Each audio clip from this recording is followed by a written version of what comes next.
Good evening, citizens of Portsmouth and my colleagues on council. I will now call our meeting to order. And we have an invocation by Pastor Harold Woodley. Pastor Woodley, sir? Yes, sir.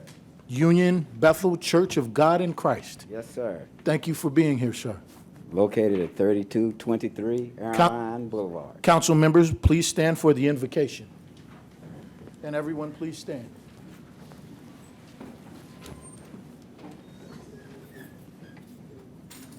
Those who will, please pray with me.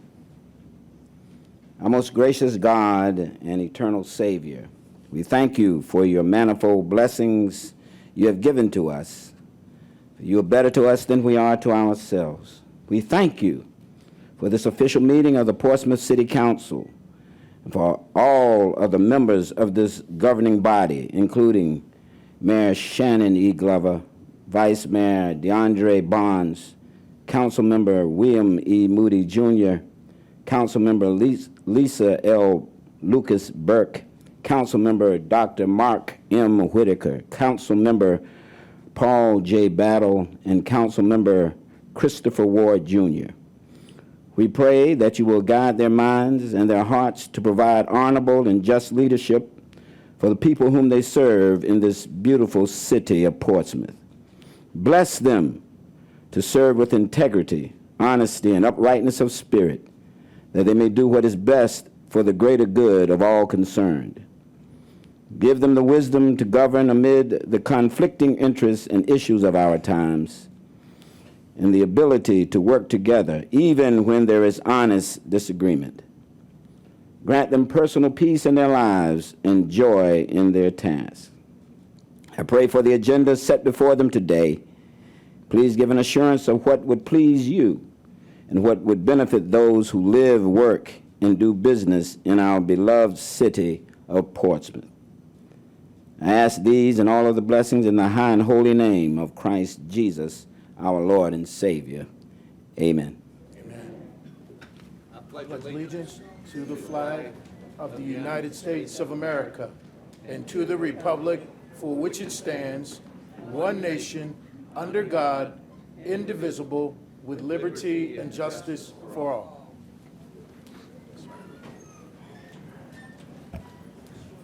Thank you, Pastor Woodley, for that invocation, and thank you all for attending. Madam Clerk, would you call the roll, please? Yes, sir. Mr. Barnes. Present. Mr. Battle. Here. Mrs. Lucas Burke. Here. Mr. Moody. Here. Dr. Whitaker. Present. Mr. Woodard. Yes. Mayor Glover. Here. Members of council, we have for our considerations the minutes of a called meeting on January 11th, 2022, and of a regular meeting on January 11th, 2022. Is there any discussions of the minutes? Seeing none, do we have a motion and a second? Move adoption. Second. Madam Clerk, would you call the roll, please? Yes, sir. Mr. Barnes. Yes. Mr. Battle. Yes. Mrs. Lucas Burke. Yes. Mr. Moody. Yes. Dr. Whitaker. Yes. Mr. Woodard. Yes. Mayor Glover. Yes. And Madam Clerk, would you please read our speaker statement? Yes, sir. Ladies and gentlemen, City Council rules require a limit of up to 5 minutes to speak. As you approach the speaker's podium, you will notice a timer. At the beginning of your 5 minutes, you will see a green light. 4 minutes into your remarks, you will notice a yellow light. At the end of 5 minutes, you will see a red light, hear a beep, and we ask that you conclude your comments at that time. While speakers have an opportunity to address council on matters of public concern, all comments should be made in a manner that respects the seriousness of the forum and should not be made in a belligerent, sarcastic, or demeaning fashion. All remarks shall be directed to the City Council as a body rather than to any particular member of City Council, staff, or the audience, and should be limited to matters that only the Portsmouth City Council can influence. A speaker who fails to observe this basic rule of decorum will be deemed out of order and not allowed to conclude his or her comments. Thank you, ma'am. Yes, sir. We have now come to the agenda item on our agenda for tonight, City Manager Report, item 22-24. And Madam Clerk, would you please read the ordinance that we are considering pertaining to this item? Yes, sir. An ordinance accepting municipal utility assistance program funds in the amount of $358,129.64 from the Virginia Department of Housing and Community Development and appropriating said sum in the FY 2022 Grants Fund for application to eligible Public Utilities Department customer account arrearages. Thank you, ma'am. We do have a speaker for this particular item, and our speaker is Ms. Donna Sy.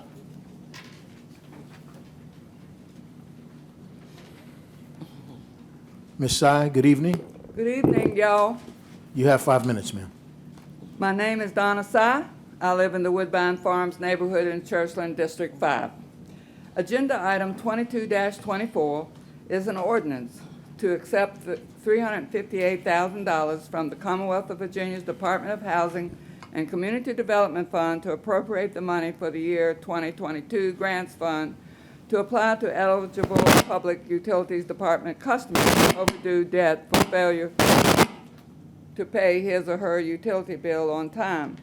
The city manager's report submitted by the interim public utilities director writes that the Municipal Utility Assistance Program was created by the state and uses federal funds to provide aid to municipal city water and sewer customers who are behind in their accounts because COVID-19 impact. There is a summary total of 15 categories of the dates the bills are behind from 0-30 days to 10 years and over. The total amount owed for all the past due bills are as follows. Water, $4 million. Sewer, $3 million. Refuge, $4 million. Tax, $398,000. Fees, $499,000. And pending, minus $3 million. Grand total due for these past due accounts is $15,290,427.17. I would like to know why pending is a minus. Let's look at the public utility system accounts with outstanding balances of 10 years and over as part of the grand total, but there are only 5 listed. 4 are Sea Land Services and 1 for the Navy. There is no information on the other accounts. The total amount owing for the 5 addresses is water, $3,000, sewer, $2,000, tax, $419, and total due is $6,928.94. The 4 Sea Land Services were due 3/30/2009. The 1 U.S. Navy was due 3/17/2008. Grand total for all these past due accounts is $15,290,427.17. The municipality utility assistance program funds of $358,129.64 on the agenda item 22-24 won't cover the total past due accounts of $15,000. Subtracting these two figures leaves a balance of $14,932,297.53 still owing and needs to be paid. Will the ARPA fund of water and sewer for $13 million be used to help pay off this debt? Looking at the PowerPoint on the 3rd slide for requesting consent, the amount of money is listed for water and sewer of $3,200,000. How is the $14 million going to get paid? Just want to know, how are the people going to be taken care of with the CARES Act, or are they? Thank you, ma'am. Council members? Council members, we are in need of a motion and a second. Move for adoption. Second. Is there any discussion? Seeing none? City Manager? Madam City Manager, you have the floor, madam. Yes, I just wanted to make a correction that 10 million is 0 to 30 days, which means it's current. Thank you for that clarification, ma'am. Any questions or any additional comments from council? Seeing none, Madam Clerk, would you call the roll, please? Yes, sir. Mr. Barnes? Yes. Mr. Battle? Yes. Mrs. Lucas Burke? Yes. Mr. Moody? Yes. Dr. Whitaker? Yes. Mr. Woodard? Yes. Mayor Glover? Yes. We have now come to new business, item 22-25, boards and commissions. Vice Mayor Barnes and Dr. Whitaker, are there any appointments to bring forward at this time? Yes. For reappointment to the Downtown Design Committee, Nathan Leahy. Appointments to Behavior Healthcare Service Advisory Board, Jasmine Smith and Jacqueline Elliott. The Clean Community Commission, Chastity Riggs.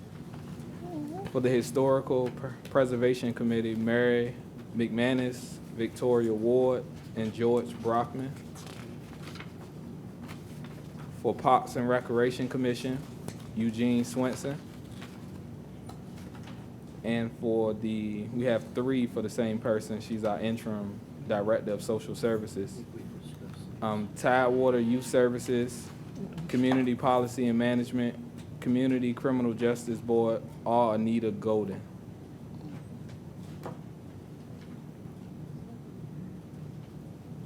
Thank you, sir.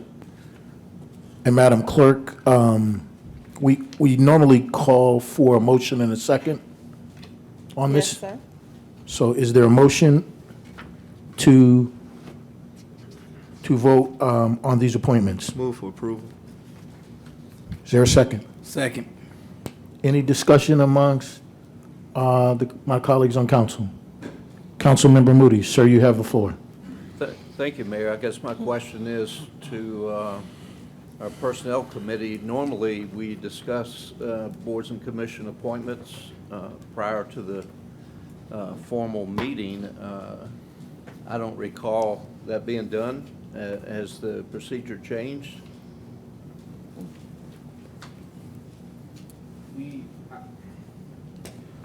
I know we haven't in previous meetings, but I'm not opposed to that. I don't think the procedure changed. I don't think me and Well, it's- Dr. Whitaker have the power to change the procedure. Well, it's changed if we're not discussing them prior to the formal vote on it. Well, I don't think me and Dr. Whitaker have the power to change the procedure. Madam Clerk, thank you, Vice Mayor. Madam Clerk, could you please add to the discussion, please? Thank you, sir. Just for clarification, the practice has been, there have been attempts to have closed session to discuss boards and commissions. City Council has chosen that during the time that the appointments are brought to you, to have the discussion if there's any opposition or discussion to anyone. And to date, there hasn't been any. What has been happening over the course of the last year is that the recommendations of your committee has been forwarded to you, and if council has any discussion, they would, at the time that it comes under boards and commissions, speak up at that time. The list was provided earlier today, though. Normally, we do try to get it to you at least a day in advance so you have a chance to look at it, but it was provided earlier today. Well, earlier today is not in keeping with the way it's worked in the past. And I realize doing the virtual meetings, things change, but we're back in-person meetings now, and I would like to see the past procedure followed, where we discuss it as a council, as part of usually as part of our work session and a closed session, and then we come together and vote like we're doing tonight. I'm all right with the vote tonight, but going forward, I would like to see us get back to the what we've done in the past, which seems like it was working. Thank you. Thank you, sir. Dr. Whitaker, sir, you have the floor. Yeah, I was going to say, I don't have any issue with what Mr. Moody is raising procedurally. If it's some concern with council that they just received the list today and need to put it off to the next meeting to vote. I don't have any issue with that. So if he's ready to vote tonight, that's fine. If not, needs to review it, that's fine as well. Thank you, That's sir. That's council's No, decision. I'm fine with the vote. Okay, so Mr. Moody just indicated that he's fine with the vote tonight, so I would just ask as we go forward, the Personnel Committee is doing a great job bringing us qualified candidates, so as we go forward, I think that it's already been said how we'll proceed forward. So thank you. And I just want to say I'm not opposed to it at all. either. Thank you, Vice Mayor. So we'll continue on with the process as we have in the past going forward. So we have a motion and a second. Yes. Madam Clerk, would you call the roll, please? Yes, sir. Mr. Barnes? Yes. Mr. Battle? Yes. Mrs. Lucasberg? Yes. Mr. Moody? Yes. Dr. Whitaker? Yes. Mr. Woodard? Yes. Mayor Glover? Yes. We have now come to item 22-26. And Madam Clerk, would you please read the resolution we are considering pertaining to this item? Yes, sir. A resolution concerning entry into a Southside Network Authority Project Participation Agreement and acquisition of shares in the Regional Fiber Connectivity Ring Project. Thank you, ma'am. And we do have two registered speakers for this item. Our first speaker is Ms. Donna Sy. Ms. Sy, you have 5 minutes, ma'am. Good evening. My name is Donna Sy. I live in the Woodbine Farms neighborhood in Churchland, District 5. Agenda item 22-26 is an item submitted by council members for a resolution to enter into a Southside Network Authority Project Participation Agreement and acquire shares in the Regional Fiber Connectivity Ring Project. Councilman Battle is the council liaison to the Regional Broadband Steering Committee, and Daniel Jones, IT Director, is a member. The City of Portsmouth is a member jurisdiction of the Southside Network Authority of the Hampton Roads Planning District Commission, along with the cities of Chesapeake, Norfolk, Suffolk, and Virginia Beach. The project participation agreement is to finance and manage the construction of a 119-mile regional fiber connectivity ring. The City of Portsmouth desires to proceed and enter into the project agreement with the consent of the people. The Southside Network Authority Board authorizes an initial offering of 100 shares. The initial offering contains only one class of shares, with the par value of each share of $250,000. Each member jurisdiction shall be offered 20 shares for $250,000 each, which equals $5 million. And the minimum buy-in at the initial offering is at least 8 shares or $2 million. Within 30 days after the purchase, each participating member shall either make payment for all shares or appropriate such funds and enter a legally binding agreement with the authority. Here are some interesting points in the agreement. The authority will assist the participating members in estimating their obligation to or revenues from the project, and revenues and expenditures over future periods of up to 5 years beyond the then current fiscal year. The authority shall procure and contract for insurance. The board shall set guidelines for standard rates for dark fiber, but the project committee may deviate from such guidelines for sound business or planning, community development, or economic development reasons, including but not limited to a request from a participating member for preferential treatment for an economic development project. Service to neighborhoods, developments, or persons that are underserved, or serve only with uneconomical internet, or bulk purchase, such as lease to a large institution user. If the authority offers lit services through its own forces or contractors to the public shall be set in accordance with the Code of Virginia. The rates, fees, and charges shall be set by the board. With offering lit services and lease of dark fiber, the authority may enter a public-private partnership. The rates, fees, and charges shall be set in accordance with the provisions of any public-private partnership governing documents. Participating members shall pay rates, fees, and charges, or receive distributions of net revenues as follows. If there is a deficit, the participating members shall pay to the authority on a quarterly basis in arrears, rates, fees, and charges proportional to their ownership of shares. Now let's let the people assess this regional government's agreement.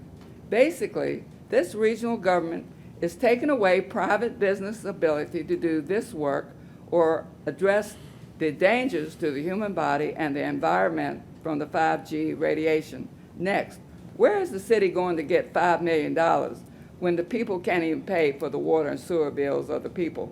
Vote no.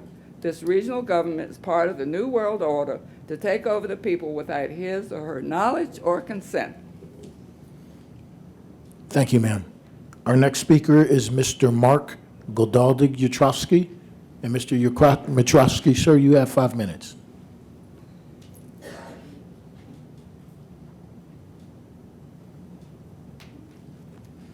Good evening, Mayor, Council, and fellow neighbors, other neighbors, sorry. In the main, I support joining our neighbors on the south side of Hampton Roads, our other cities, Suffolk, Chesapeake, Virginia Beach, and Norfolk, in this undertaking. We have gone out ahead, which I like to see, and built a ring ourselves, so we are prepared to deliver services to our citizens and our businesses that would complete through a connection to the World Wide Web, known as the Internet, alternatively. The problem is our ring alone does not connect to the Internet. So we are like a wading pool in our current configuration. Our city manager put forth an idea about our leveraging that investment to make up for a full set of shares, using that as an in-kind contribution, and so we would be an equal partner with our neighboring cities without actually expending $5 million to get there, $5 million in new money. I think that's quite astute, and I think we should proceed in that fashion. The sticking point that Councilmember Whitaker has raised is not insignificant. The fact that Portsmouth has a minority business ordinance, and that we do business with contractors in our city under the auspices of that arrangement, it's substantive. So what I would propose to you is you accept or you approve the agreement with an amendment to the effect that our participation is contingent on, and I'm not going to provide the legal language for this. This is my recommendation for you to have your attorney insert. Contingent on the adoption of Portsmouth's MBWE ordinance, the language of that ordinance, into the structure of this agreement. And so you are not saying you will not participate. What you're saying is that you will participate with this provision in place and the remainder of the agreement. Thank you very much. Thank you, sir. Council members, we're in need of motion in a second. Move adoption? Second? Is there any, Councilmember Woodard, you have the floor, sir. Thank you, Mr. Mayor. This is for our city manager. Well, this is for council, I guess. Have we concluded the investment portion of what we're gonna do with this particular resolution?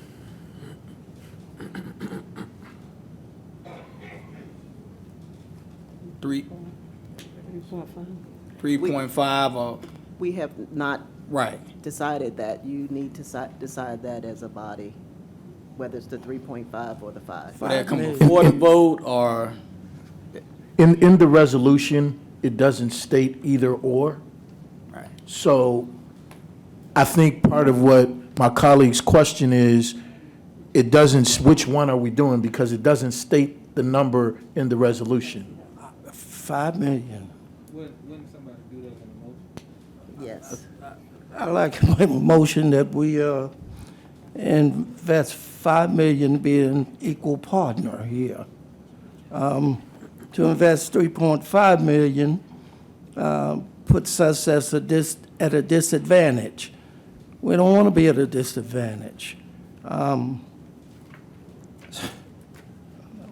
Okay, Councilmember Battle, thank you, sir.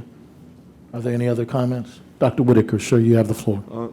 Yes, I'm going to be voting against this motion. As I mentioned in the previous setting, I don't think that regionalism as a concept in and of itself is something that benefits Portsmouth unless there is some true benefit that we can measure that's deriving to Portsmouth.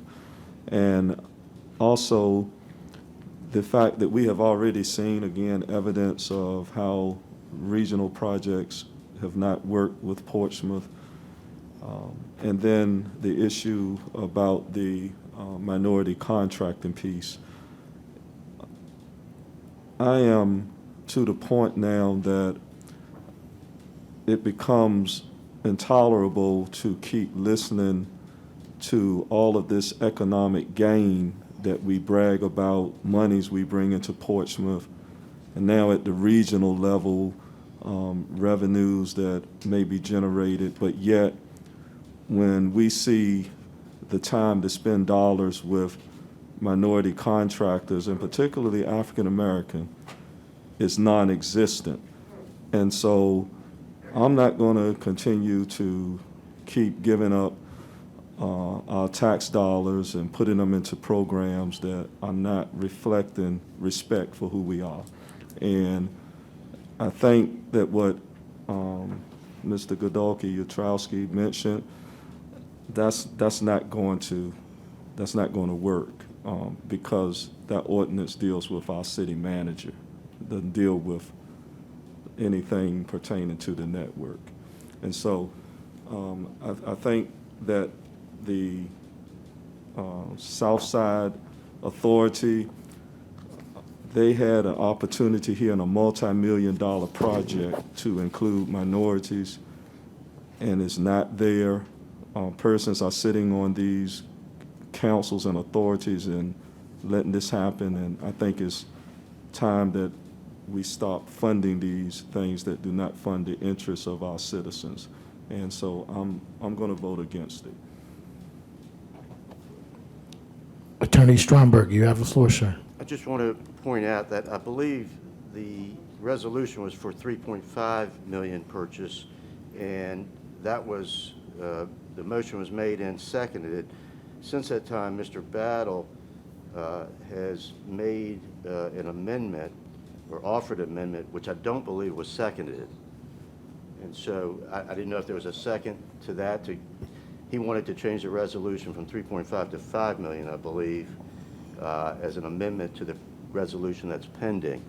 And so if there's no second, then we stay at the 3.5. If there's a second to that, That's voted on to change it to 5 million, and then the motion that was on the floor is voted on.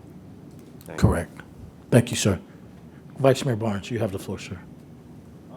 Also, I'll be voting no. Some for that reason, well, for the reason that Councilman Whitaker said, and also from speaking with our lawyer earlier, it also gives us negotiation power as well, as far as possibly getting that opportunity to get that investment from our minority community. So I don't think we should just go ahead and rush into this. We need to make sure we do a deal that reflects our city and reflects the people in our city. And we lost out on that when it came to this casino deal. We shouldn't do that again with this. Councilmember Moody, then Councilmember Battle. Thank you, Mayor. My question is to the manager. What's your recommendation on the 3.5 or 5? That's a council decision. I know it's a council I've decision, already- but that's- you have some thoughts on it. I would like for you to share those I shared thoughts. my thoughts initially when I proposed it as a part of our ARPA plan, but at this point, it's totally up to the council to determine the level that we proceed with. Councilmember Battle, sir, you have the floor. Not any council member up here knows any more than I do about the failures of contracts in this city. Yes, we've had some bad deals, but we can't make that put an impression of fear of moving forward and of dealing collectively with our surrounding cities. Yes, it's not inclusive at this point in reference to dealing with minorities. But I'm hoping that we can work that out. But the importance of being a member, an equal partner in this ring, far outweigh all the cultural differences that we don't see. What I'm saying is, I'm sure that if we make our point strong enough that the minority participation part can be inclusive or added to this particular situation. We unfairly say things about other projects, especially the casino, that may not be true at this point because all of us haven't been informed about minority participation at this point.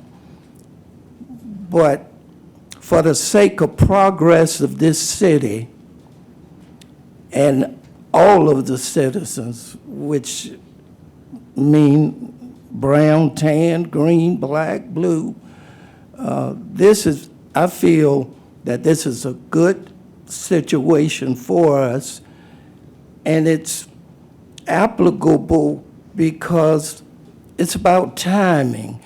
At this point in our city's existence, we have an awful lot of attracting features. So it behooves us to move forward and be prepared for the future. And this is a benefit for all of our citizens. And color has its point, but this is for the benefit of the city. And I'll be voting yes to be a full member, not a $3.5 million less than the rest voting member, a full member, the $5 million investment. Thank you. Councilmember Woodard, then Vice Mayor Barnes, then Councilwoman Lisa Lucas-Burke. Sir, you have the floor. Thank you, Mr. Mayor. And I just want to be clear before we go further with this, because right now, there's a lot of questions that's popping up. For Attorney Swearingen, I wanted to ask this question before we enter this meeting. But just to be clear, the 20% makes you a full member, and it also allows you to manage the funding and also includes you in the procurement process. So if we invest 3.5 million, we can't have any say-so in the procurement process. So the difference between the 3.5 million and 5 million is that you'd have either a 14% vote or a 20% vote on the project committee. The project committee votes on procurement issues. So if you did 3.5 million, it's not that you wouldn't have any vote, you'd have a 14% vote. And the other localities would likely have somewhere between either 14 or maybe 26% vote, depending on how that plays out. Right, which can still hinder us in the procurement process and, even trying to bring minorities to the table, right? Mm-hmm. Thank you, Attorney Swearingen. Appreciate all your help. Thank you, sir. Vice Mayor Barnes, then Councilwoman Lucas-Burke. Thank you, sir. And my question is for Ms. Attorney as well. As far as the process, when it comes to the whole thing, are we in a position to guarantee that Portsmouth businesses get opportunities when it comes to this? Because I say that because crime is a big thing in our city, and one of the things that deter crimes is jobs and opportunity. And if we're investing, aside from minority business, just any business in Portsmouth, if we're investing that type of money, will our businesses get an opportunity in this? Also, if not voting for it and making it go back to the drawing board, again, I asked this question earlier, I just want to ask it in a regular meeting. Will that affect and possibly give us a negotiation to come back to the table to provide those opportunities for the city of Portsmouth and the minority population and the regular businesses in Portsmouth?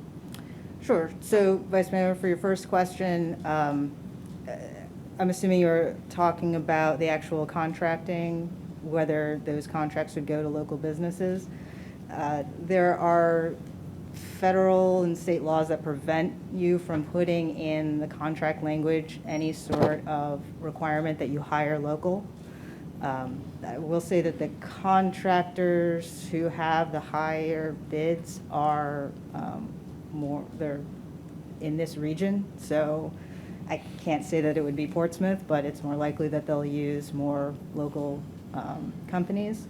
And then for what happens if you don't contribute, what I said before is true, which is that it's possible that the entity won't have enough funding and the bids will fall through and they have to restart the process, and then the cost for this project could go up substantially. So I guess we would have some leveraging power there, except that this all has to happen within the next week. I'm not sure if we'd be able to have enough time to use that leverage. Also, if we don't provide enough funding, it's also possible that another locality could take up that slack. I believe that Virginia Beach and Norfolk have appropriated something like, one of them is 6 million, one of them is 7 million. So if you take all the appropriations together, if everybody actually does buy up all those shares, you'd only be out 2 million. They could either fund that through financing or another locality could step in. So they could still build it and then we would just be out. That's another possibility. Councilwoman Lucas-Burke, ma'am, you have the floor. Okay. Thank you, Mayor, and thank you, Attorney, for all of the information that you have brought to us that helps us to be knowledgeable about this process.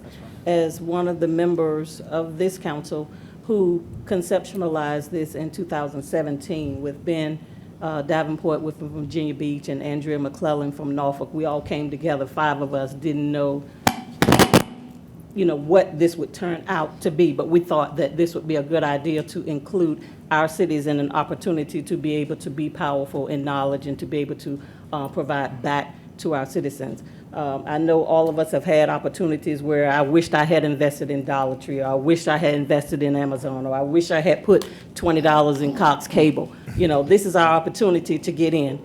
And the recommendation is at the 3.5. I'm holding out with that. I'm going to be supporting that in the hopes that they will take the $10 million that we have already invested in the hard work that your attorney's office and our IT department office has already put in place to be one of the first in the region to even come up with a ring to attach to anything. You know, everybody know that Portsmouth is only 33 square miles. We need to bargain our buying power, our opportunity to be able to expand, to be able to connect with other people. If you don't have a seat at the table, you won't ever know what's going on. So I think that this is our opportunity to have a seat at the table so that we can continue to advocate for our small women and minority businesses to be able to get in at some point. So I take this opportunity to get in, to have a seat at the table, to continue to get that knowledge, and I'll continue to be voting yes for the 3.5 and bargaining later for our 10 million to be able to give us the additional 5 million that we need to have the full 20 shares of voting power. Councilman Battle, sir, you have the floor. It makes no sense going in this project in an inferior status. If we do 3.5 million, we don't even have a equal vote. That means on any issue that we have, our vote is nothing. It means nothing. Any one of the other 4 cities can override anything we do one-on-one. They don't have to go collectively because we already starting out inferior. Now, we waste $5 million to $6 million a year on the jail and the bad projects, and we throw money here, and we do throw money here, and we waste sometimes. But this is a good investment. I was voted to make tough decisions like this. I don't want to leave anything on the table for Virginia Beach and the rest of them to get an overwhelming share over us. It makes no sense to even involve ourselves if we're going in as not an equal partner. What sense does that make? We have to, for the sake of foresight, invest $5 million and swallow it. It's only $1.5 million difference for us to be a whole, an equal partner. I understand what they're talking about, but this is the future. Yes, but we don't want to go in there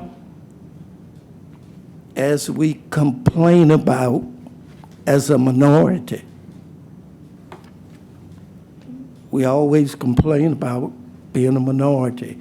If we don't get all those shares, we're just paying to be a minority. Thank you, sir. Ma'am, you can take your seat. Councilman Dr. Whitaker, you have the floor, sir. First of all, I'm not complaining about being a minority. I think you might want to evaluate that statement.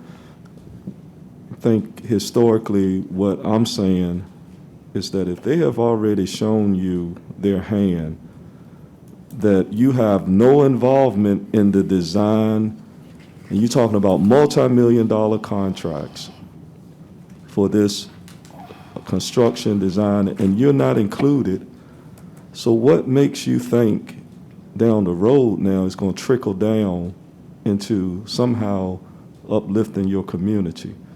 It has not worked in the past, and I don't see how going into it 3.5 or 5, if they've already shown you you're not included, and you go on and give them your resources, you're just giving up power. And I don't agree with it in principle nor in the practice that they've already shown. Thank you, sir. I'd like to make one more comment, and then I'd like for us, we have a motion and a second on the floor, so I would like for us to move forward with that vote. But each of us on this dais had an opportunity to meet with our technology folks and our city manager and our leadership, and we went through this proposal quite in depth. And as a part of what we have already invested in our own fiber ring, the $10 million that you have heard of, that's a given. We've already spent that, and we will have a return on that long term. The additional $3.5 million that was proposed to us, and the reason why it made sense was because based on the information, we did have a say. Certainly, if we go to the specifics of how many shares, there's other things that we may not have an equal say in. But at the end of the day, based on our city and the needs of our city and what we could afford to do with our financial folks looking at the numbers, this is what we came up with as a solution. It's not the end-all, be-all today, and no one's to say that it will not evolve. But that was the solution that was proposed to us as the entry level of beginning. And that's not to say, it may not change down the road, but that's what was proposed. So with that, we have a motion and a second on the floor. And what is that motion, sir? We have a motion to accept the $3.5 million, and we had a second to that. So I am now going to ask our clerk to call for the vote. Mr. Barnes? No. Mrs. Lucas-Burke? Yes. Mr. Moody? Yes. Dr. Whitaker? No. Mr. Woodard? No. Mayor Glover? Yes. This motion fails by a vote of 4-3. Mr. Battle, sir, you have the floor. Can we get a motion on investing $5 million? Councilman Battle, there was a motion by you, sir, to, for the $5 million. It did not receive a second. So unless someone is willing to make a second to that motion, it has died. Is there a second?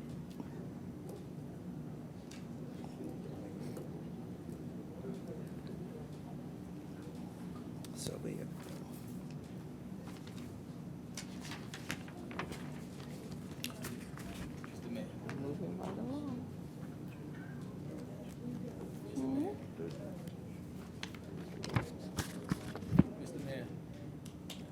Councilmember Woodard, sir, you have the floor. I'll second that motion. Okay, we have a motion and a second to amend the agreement to $5 million instead of $3.5 million. We have a motion and a second. And Madam Clerk, would you call the roll, please? Yes, sir. Mr. Barnes? No. Mr. Battle? Yes. Mrs. Lucas-Burke? Yes. Mr. Moody? Reluctantly, yes. Dr. Whitaker? No. Mr. Woodard? Yes. Mayor Glover? Yes. The item passes 5-2.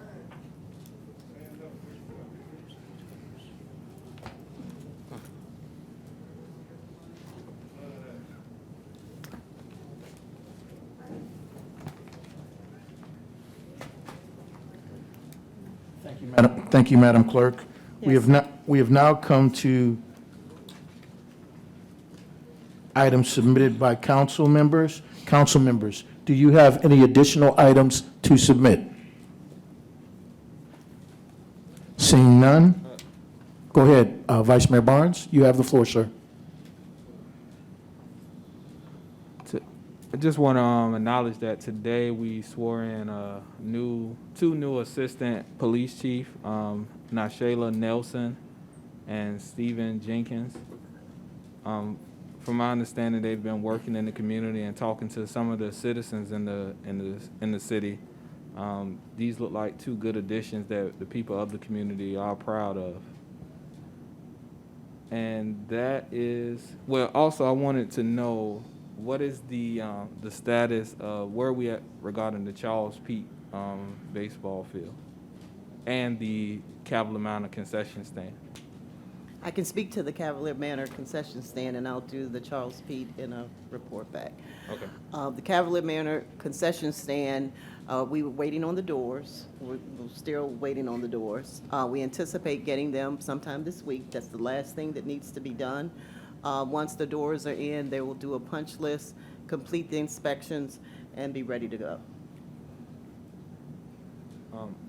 And also, one recommendation I want to make, and if it's okay with council, since we do have a lot of crime going on in our city right now, during our work session, I would like for us to get a report from the police chief, if that's okay with council, during our work sessions every...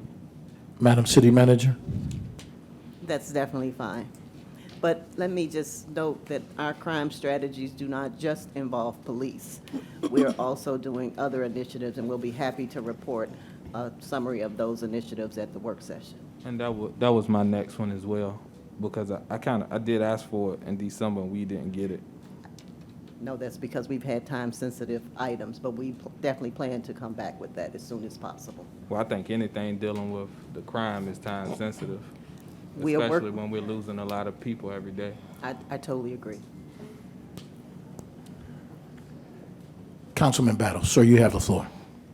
In reference to the casino, recently, the casino folk told us that the minority participation in investments was closed, and they had about 50% minority investors, and the other 50 was female investors, which is a minority status.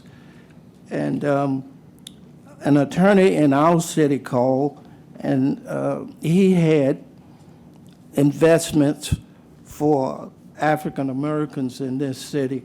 The maximum amount was $6 million.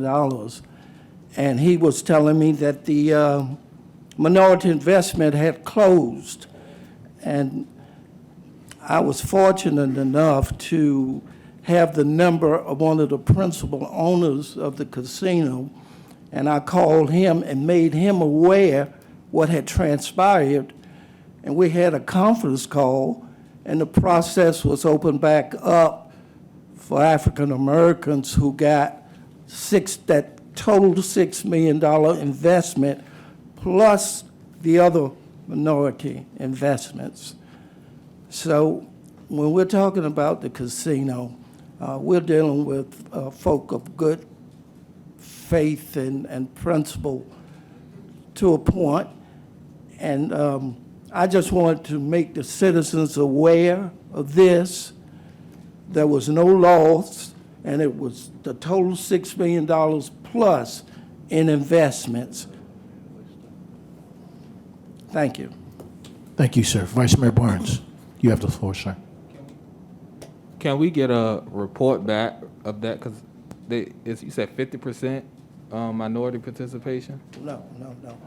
They had closed the process, and they said they had about 50% African Americans, and they just filled the rest with other minorities. Oh, so you're saying that So it was 50% that applied, but not granted anything? right, but we wanted them to specifically come from this city. So the attorney had $6 million worth of investments for African Americans that the process was closed to. So I called the principal owner in a conference call, and he offered and made the folk open the process back up, and those African Americans from this city alone were able to do an additional $6 million.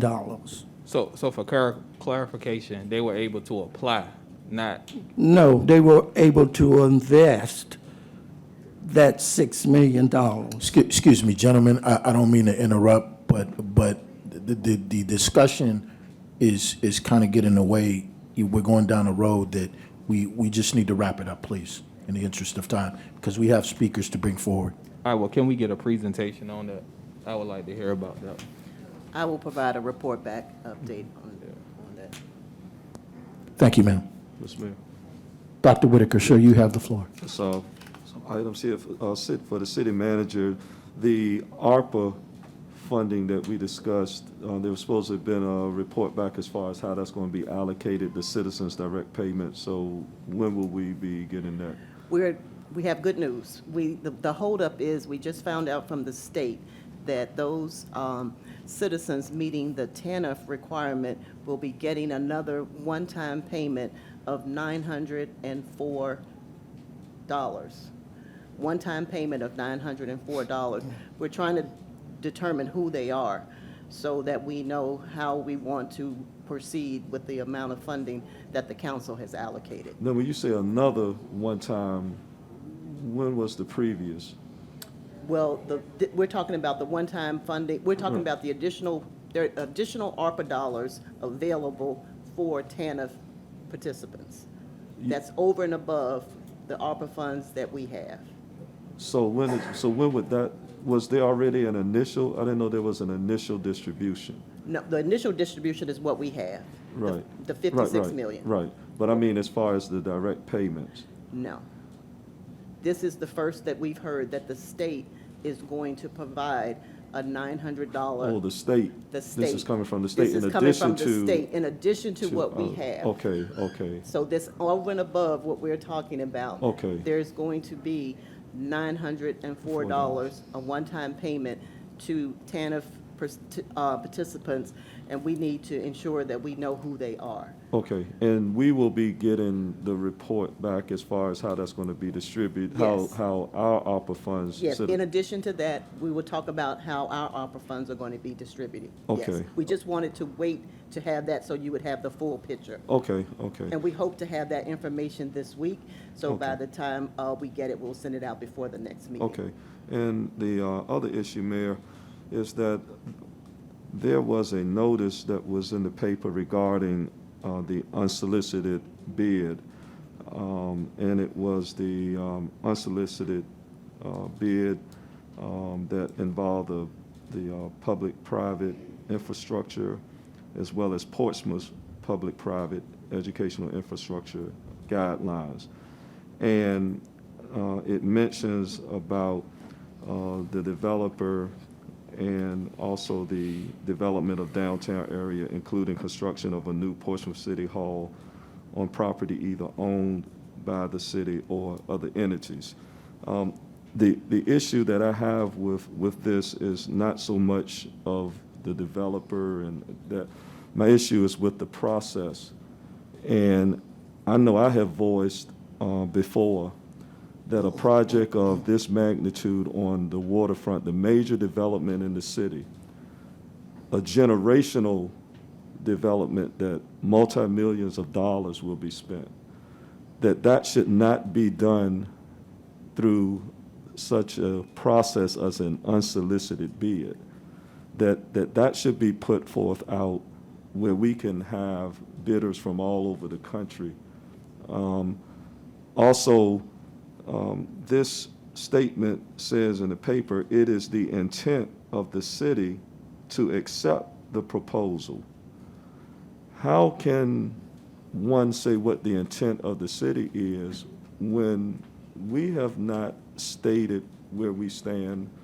And I would think that the process that is being used here should not be one, and that should be something that I think council, if the guidelines do not call for it, at least speaking to council members individually on their perspectives on this before it is put out that it is our intent to accept something that we haven't even discussed.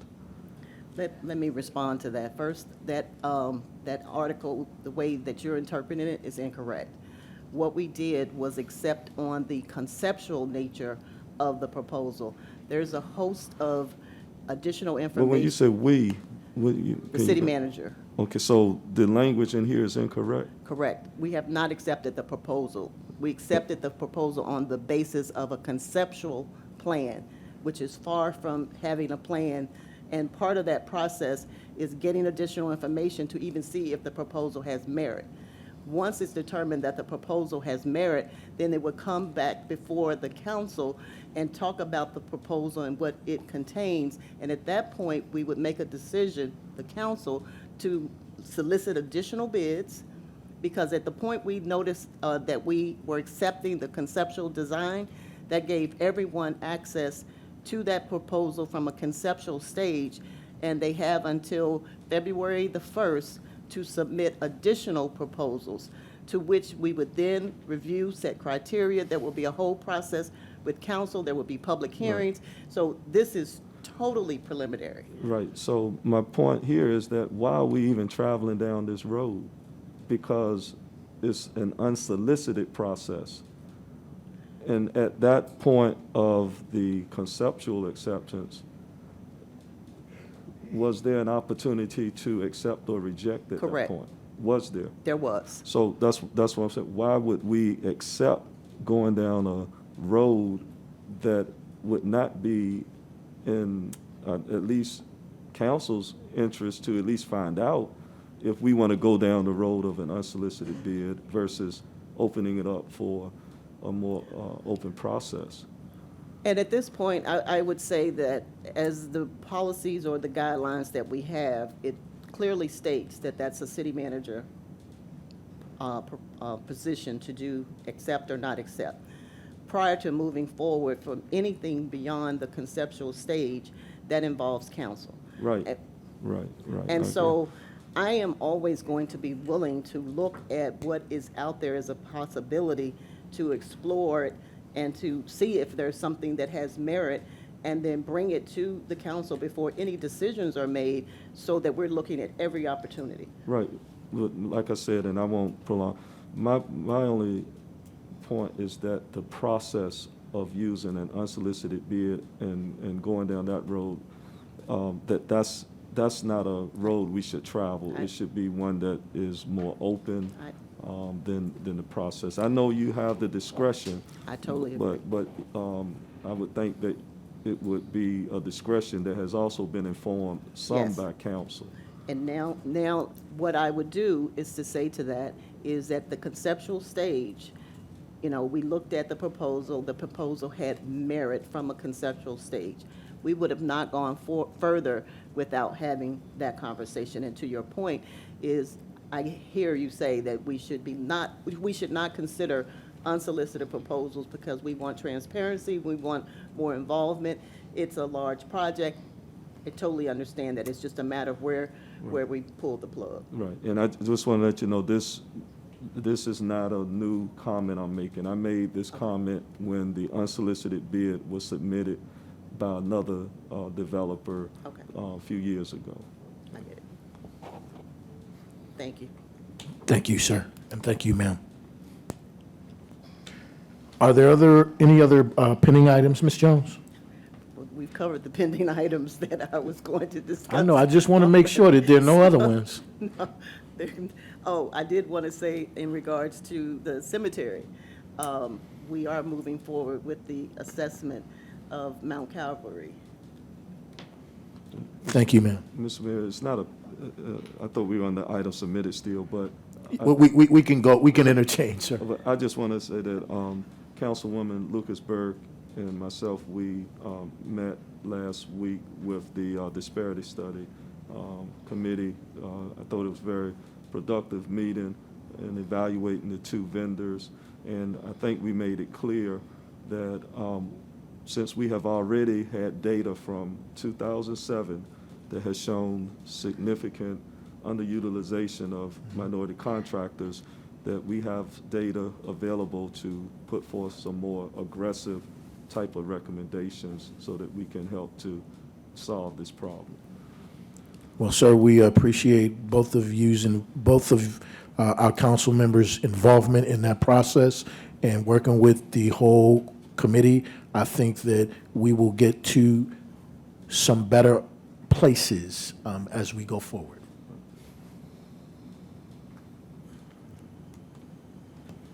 Ms. Jones gave us our last pending item. We have now come to item 22-28, non-agenda speakers. And before we call up our first non-agenda speaker, I want to remind all of the citizens in the chamber that there is a certain decorum and order that we must adhere to when we come up to speak. Couple of things I'd like to make everyone aware of in terms of our decorum.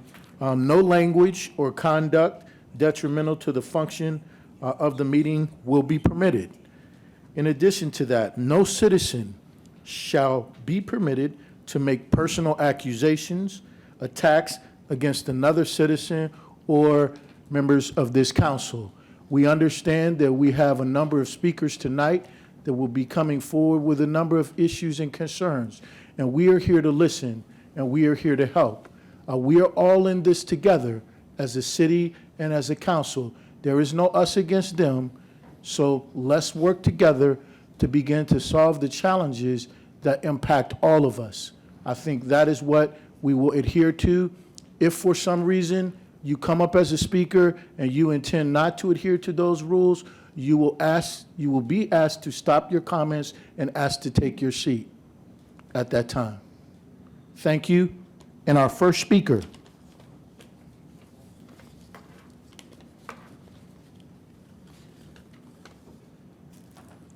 Ms. May Breckenridge Haywood.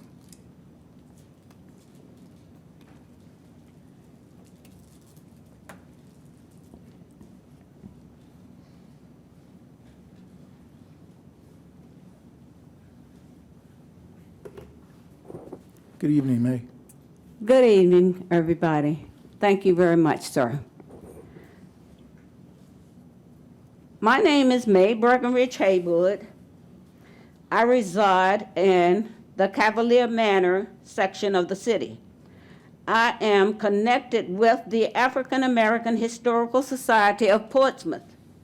I want to thank you first for the recommendation of a history division for exhibits at the Portsmouth Welcome Center by the African American Historical Society.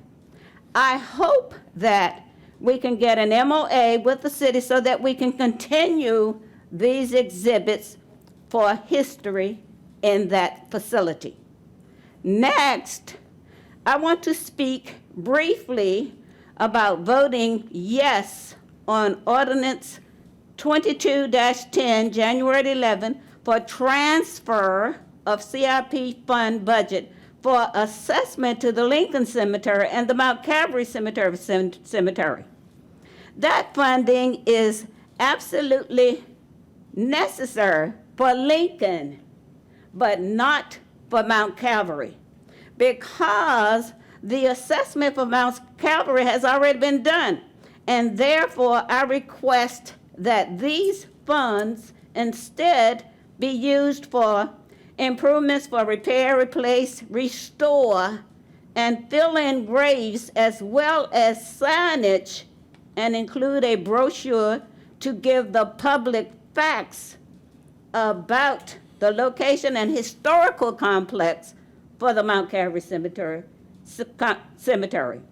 complex. The assessment recommendations for the Mount Calvary Cemetery were done in 2010 by the Chikora Foundation, and the entire assessment is on the city website. I presented a physical copy to the council, and I repeat, that copy is on the city website. Thank you very much. You can actually print 43 pages of that. I would additionally like to ask council to start the recommended priorities from that study with funding levels as carefully listed on pages 81 to 87 of that assessment. Historically, African Americans were denied the opportunity to be buried with perpetual care programs. It is now appropriate that these funds be extended to all burial grounds, even Lincoln, and include the Mount Calvary Cemetery Complex. It is incumbent on the City Council to take these steps necessary to ensure that this is made possible. Then it is up to the city to fulfill the role to maintain and preserve the African American burial grounds. Quote from page 81. That book is called, and I have a copy, this is my copy. I gave a copy to the Sergeant of Arms, which is definitely on the website. It's called Preservation Assessment of Mount Calvary, Mount Olive, Fishes, and Potters Cemeteries, City of Portsmouth, by the Chikora Research Foundation. Dr. Michael Trinkley did this. Prepared for Mrs. May Breckenridge Haywood, African American Historical Society.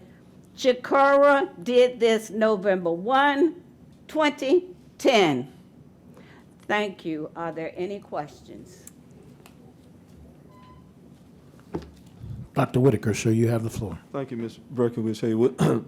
For our city manager, when will we be getting the update on the cemetery complex? I can make sure it's a part of the next report back that we give within the next 2 weeks. Because we had talked about, I know the assessment was done, but as far as moving forward with correcting those issues, the funding and so forth. Right, that will be, the assessment is what we need to complete so that we have an understanding of what needs to be done. Then we would put out an RFP at that point. So the assessment has not been completed? No, we just. When will that be completed? Oh, that's a different one. We're looking at starting that now. That's underway. Do you know when it'll be completed? I'll do a report back on it. I was told the information and I can't remember right now.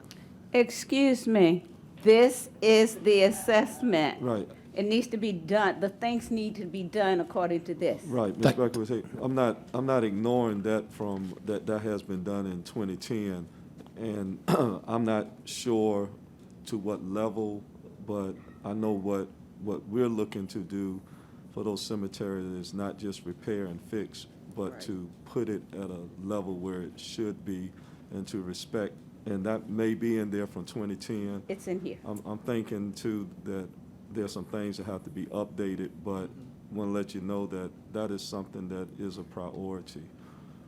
Thank you, sir. Thank you, ma'am. Our next speaker is Mr. Cedric Cradle.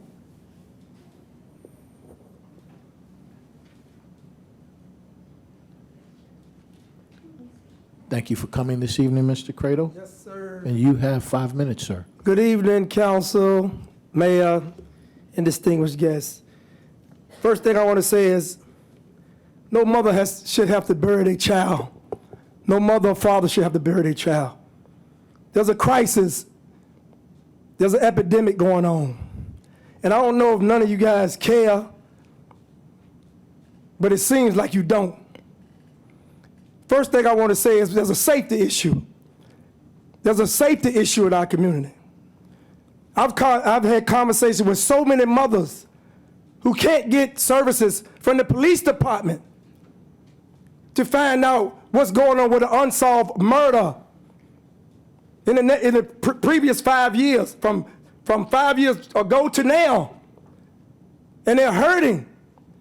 They can't get no contact. Yes, we understand the police department's understaffed and underpaid. But that's y'all job to do that. Y'all have to fix that issue. You have council people telling people to come to meetings every Tuesday. That's not my job. My job is to provide for my family. I can't be here every Tuesday or whenever y'all have meetings.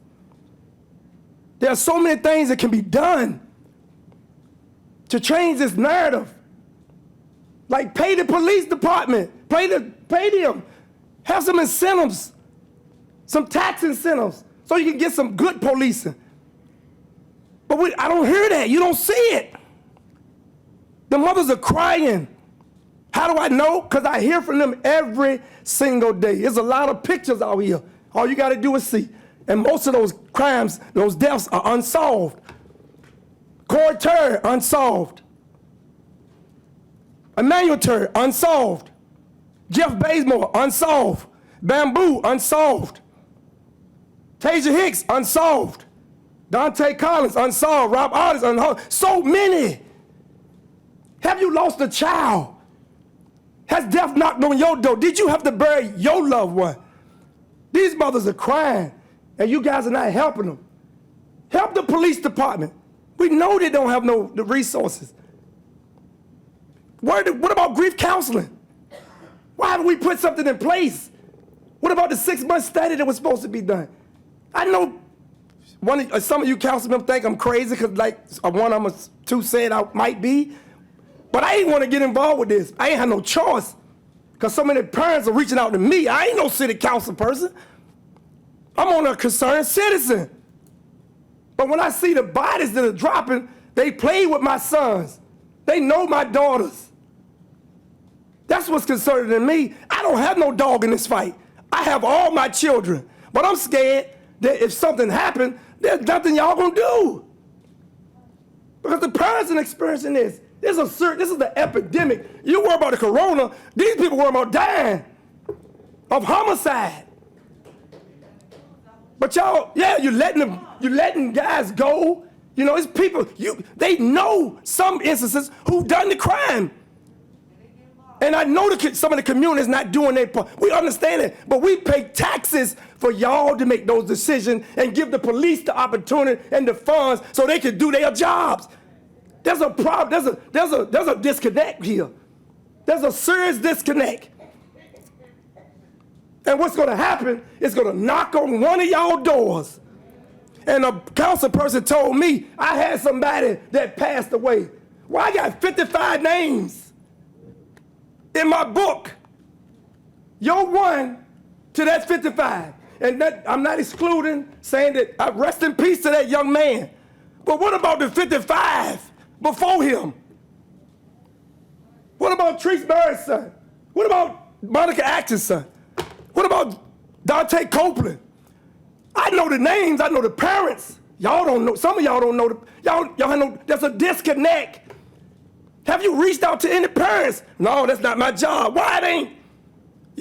You are a leader. If this was a football team, all y'all be fired. Because the head coach is responsible for the rest. And I don't mean to be facetious when I say that, but these people are dying on our streets. But when they knock on your door, I want to see the response. The same response that they're getting. Nothing. Support the police departments. 75. I would give them 70,000, 10,000 in bonuses, tax incentive. I don't hear none of that. And Thank you, sir. any questions? Thank you, sir. You're welcome. You may be seated. You're welcome. Thank you, sir. Mr. Mayor.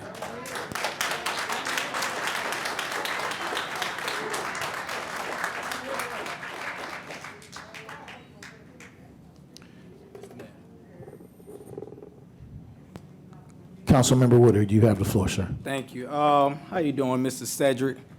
And I understand wholeheartedly everything you're talking about. Like I say often, you know, I hear the same gunshots. You guys here in your neighborhood. New Year's was atrocious. You know, I think we upgraded the military grade weapons. New Year's, I didn't even know they existed. You know, people bear those type of arms in their homes. So I understand exactly, you know, what you're talking about.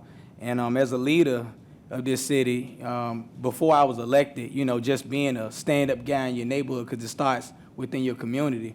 In this position, I make sure that I come to visuals. I make sure that I come to funerals, because that's where it begins at. As of right now, I'm in the school system. I don't have to be there, but I want to make sure I can touch these kids before they veer off and they go back to their communities and get into some type of mischief. But once again, you know, I only can have some of these kids for 7 hours a day. You know, Vice Mayor Barnes, you know, he speaks a lot about his after-school programs, his basketball programs. So, you know, I understand exactly what you're talking about, and I think some members on this council try to do their part, but we can't have these kids all the time. But I want to make sure that I am in your community, and if I'm not aware, please make me aware of what's going on. Like I say, I came to this meeting 10, 15 minutes late because I was at a visual. Other council members was there as well, you know, so I understand what's going on. You know, we are all trying to find some type of solutions.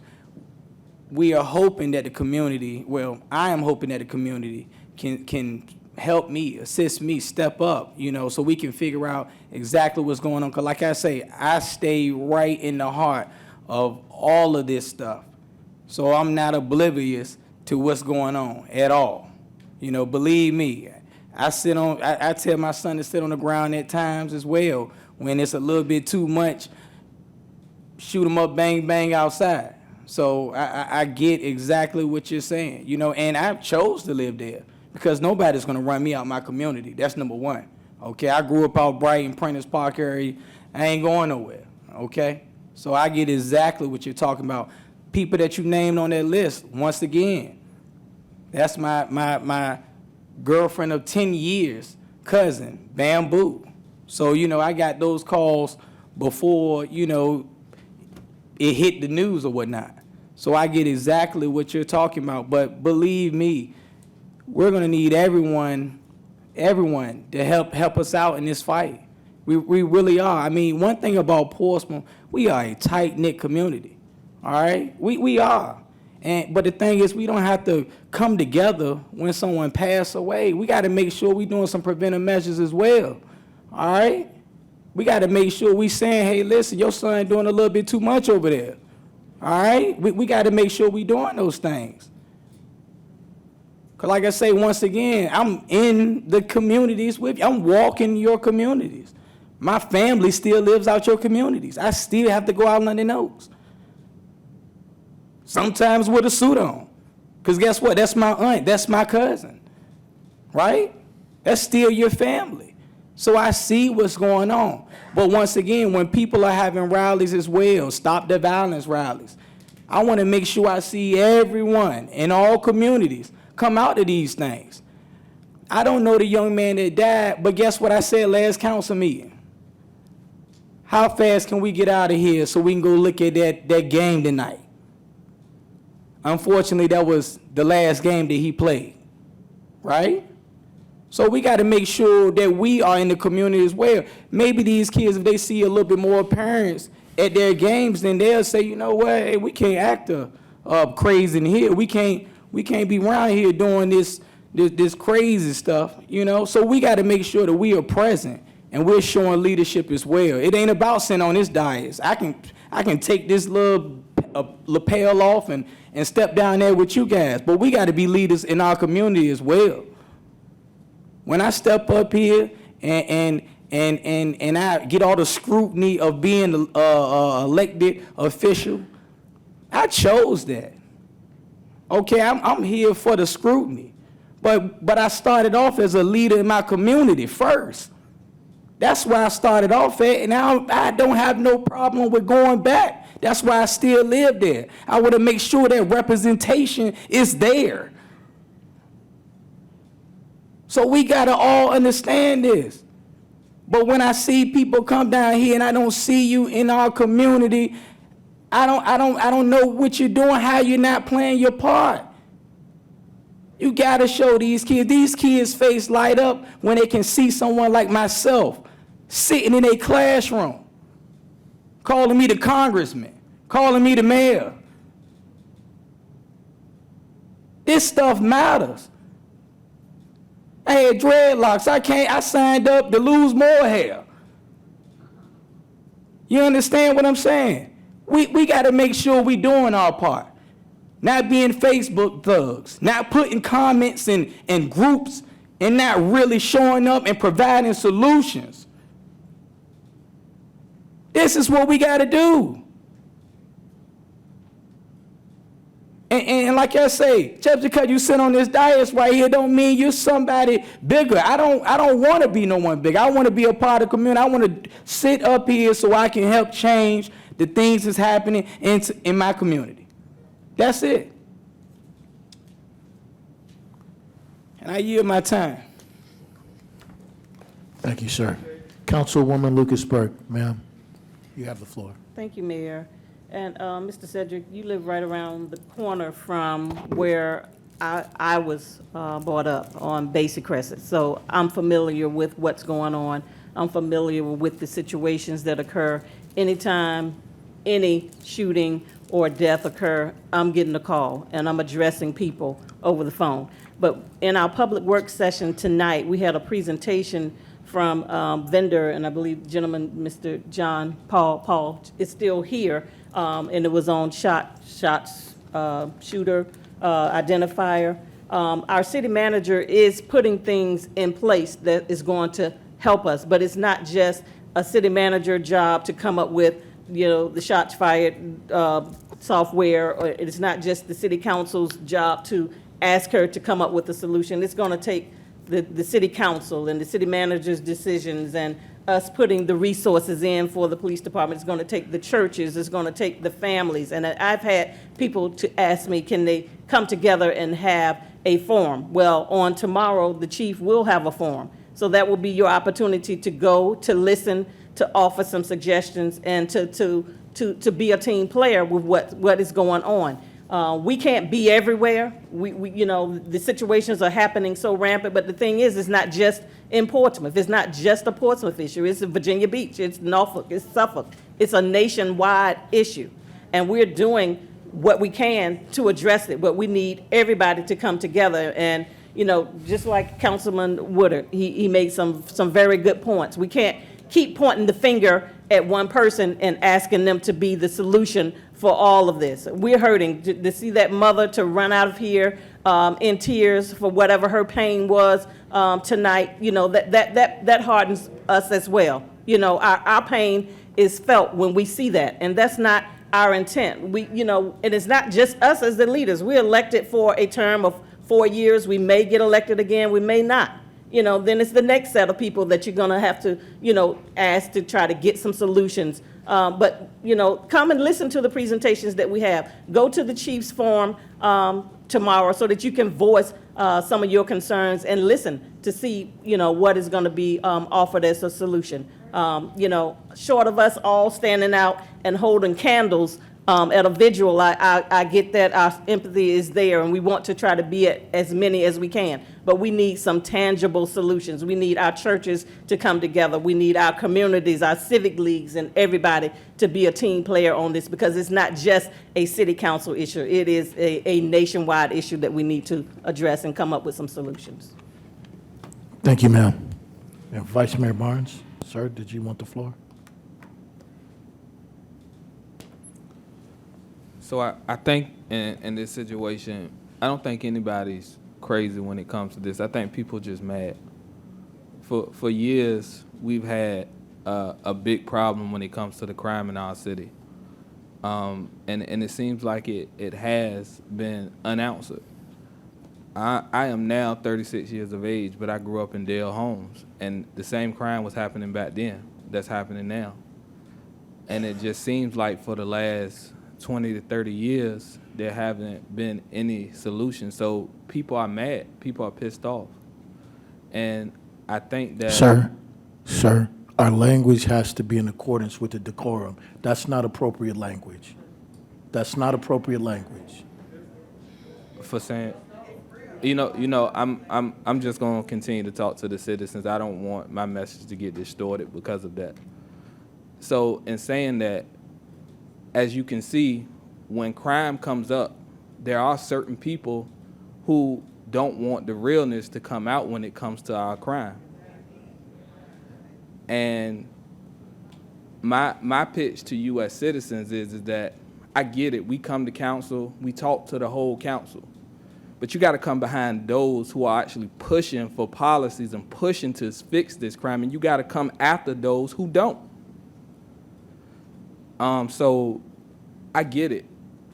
What's going on is serious, and it was me that you was talking to. I did lose a 12-year-old cousin in 2018, but I was fighting before then, and I've been fighting since then. One of the biggest reasons I ran for council, because I was just getting elected to the school board. He died when I got sworn in to the school board. One of the reasons why I ran for council is to help with this crime issue, because I understand and I grew up in it. I know what's going on. People literally call me and ask me to do certain things for them regarding this situation. So I get it and I understand. And you got a reason to be mad, and you should be mad. But hold people accountable who have been here for years that haven't done anything about this issue. Thank you, sir. City Manager Jones, you have the floor, ma'am.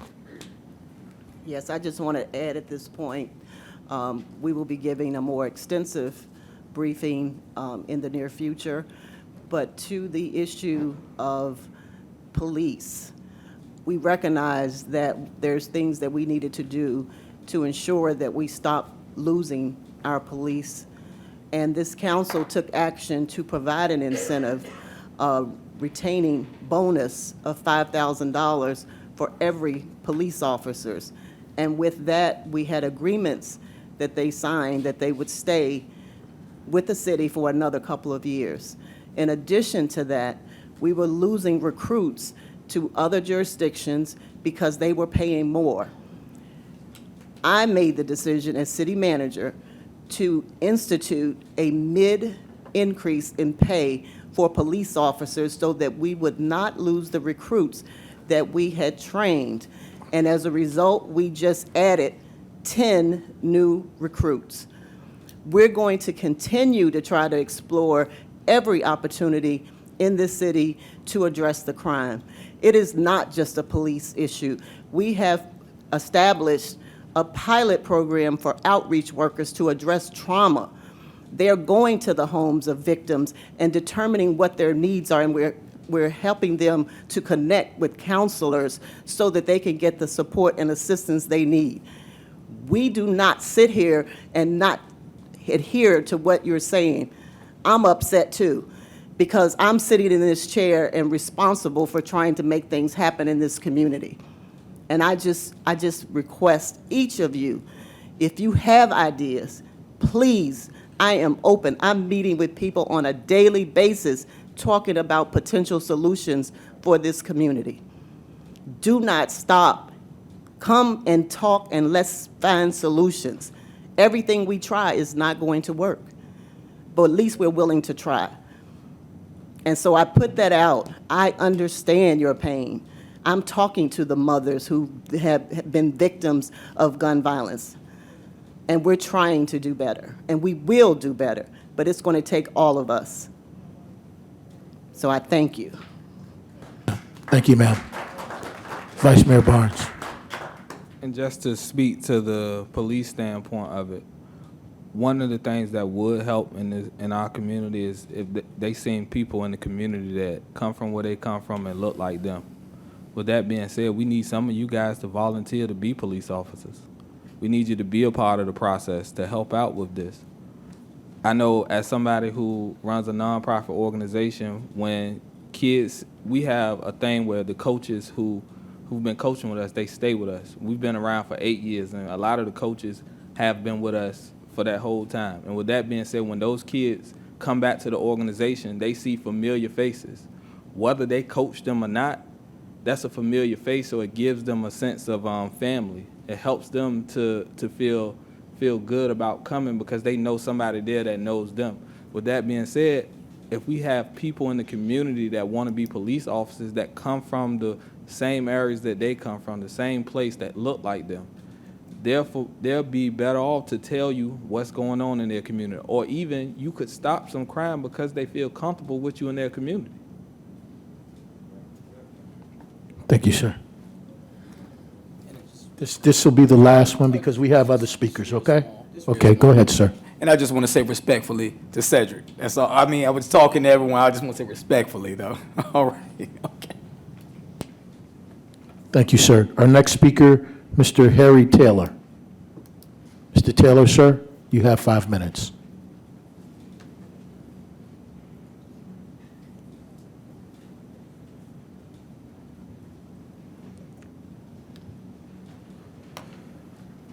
So I think obviously the issue that you are just talking about is probably the most important thing. So 90% of what I'm going to talk about pales in comparison to that.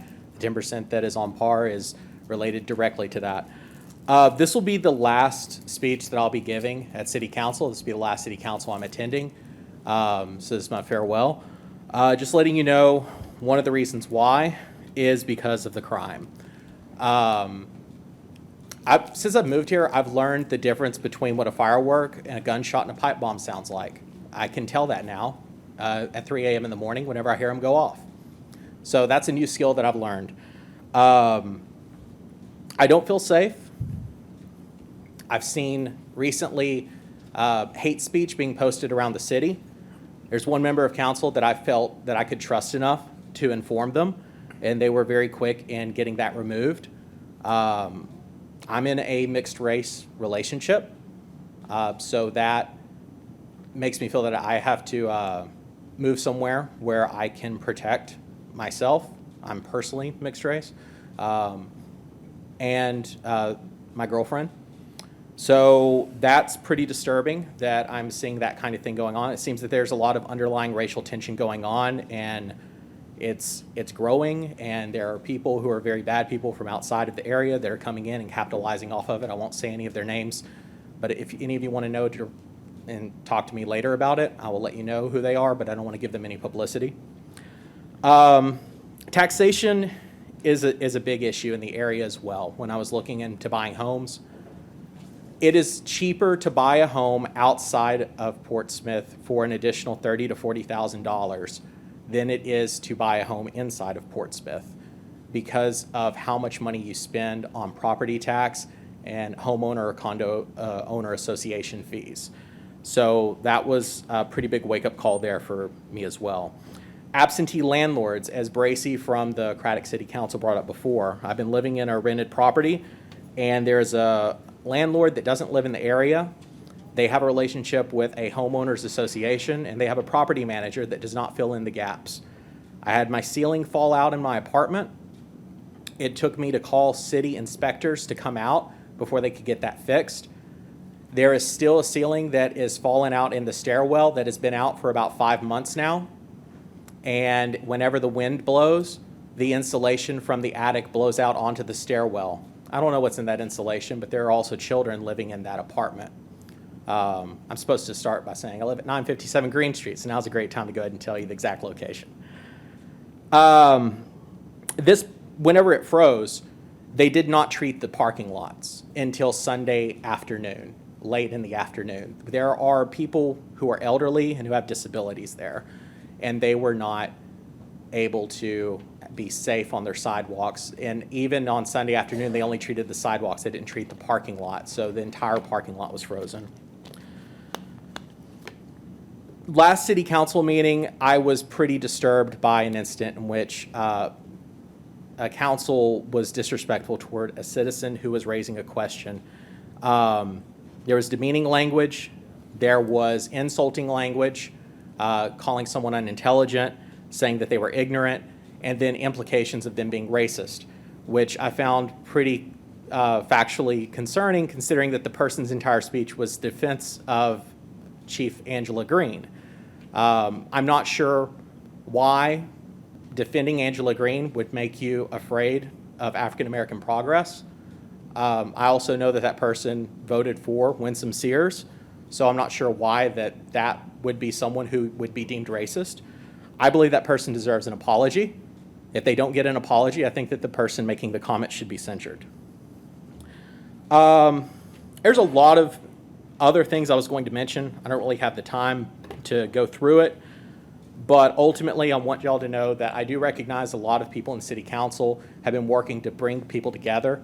I know that there's been people who have been brought out charisma and trying to bring awareness of the crime and the other issues. I respect that.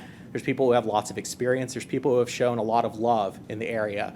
There's also people, there's a statement from Edmund Burke that says, our patience will achieve more than our force, and people have shown immense amount of patience even whenever their families have been under attack on council, and I respect that resolve and that professionalism. I also respect people who are reaching across the aisles. But yeah, I'm out of time now. Thank you, sir. Our next speaker is Miss Latika Rosenberg. Latika Rosenberg. Is Latika still here with us? Our next speaker is Mr. Freddie Taylor. Freddie Taylor.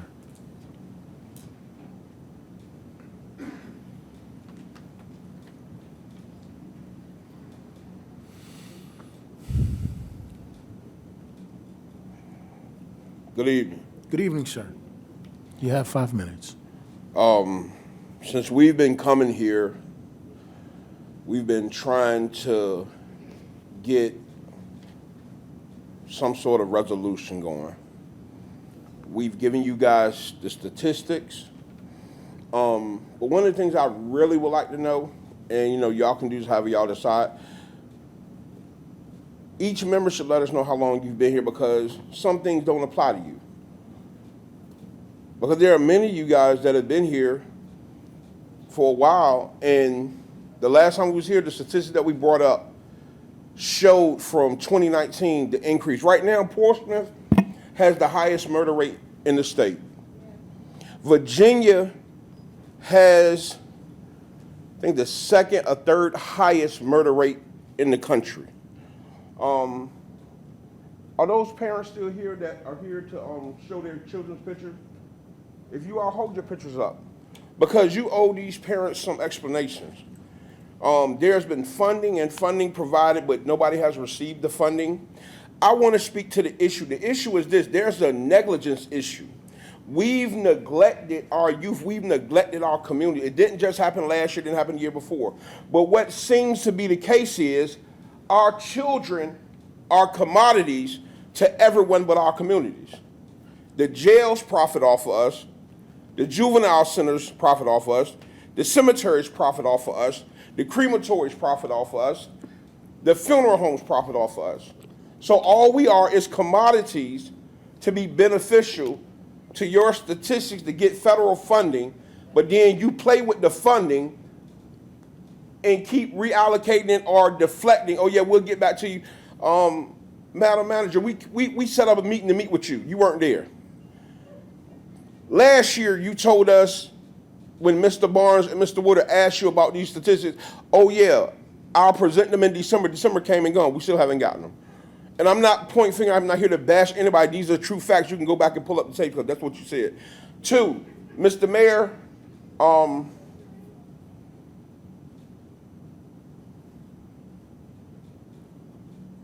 you're supposed to be the leader. And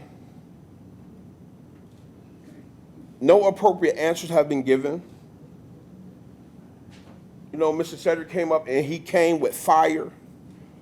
We've given you statistics. I don't know what it's going to take.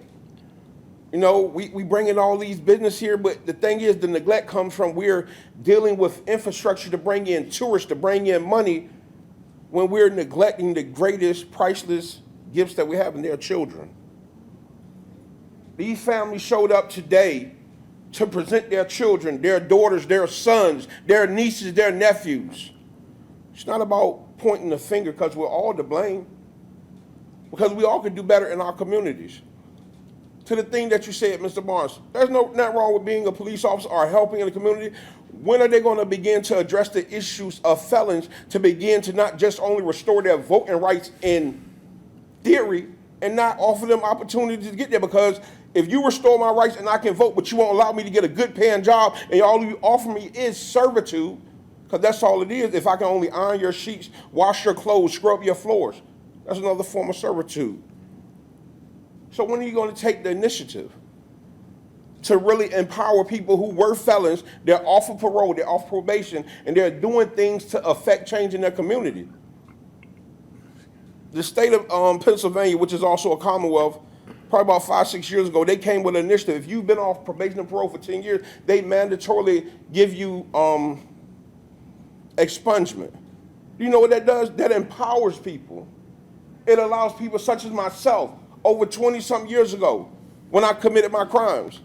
Do you know it's still jobs that I can't apply for in the state of Virginia, but in other states I applied for and worked in hospitals, worked good paying jobs, but I come back to Virginia and all I'm offered is skilled labor at a minimum wage. You guys do have the ability to affect the appropriate change, but y'all can't even agree amongst yourselves. How can y'all agree with us? Thank you, sir. Our next speaker is William Richardson. Mr. Richardson?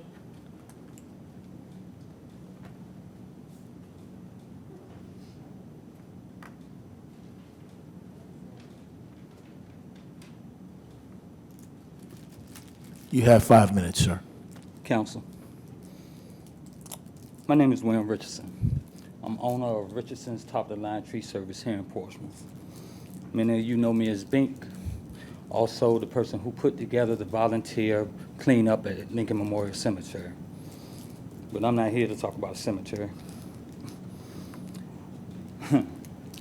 I'm just here to ask a question, a couple questions. Questions that I get from people around me in my city. Does the council as a whole really care about the people of the city? Do you really care about the well-beings of the people in the city? Or is it all about who can make a dollar or who can get a vote from the people in the city? With the presence of gang activity at its peak and the gun violence out of control, we need to do what's morally right and not financially right. I say this to say it seems like everything going on with the council has to do with finances.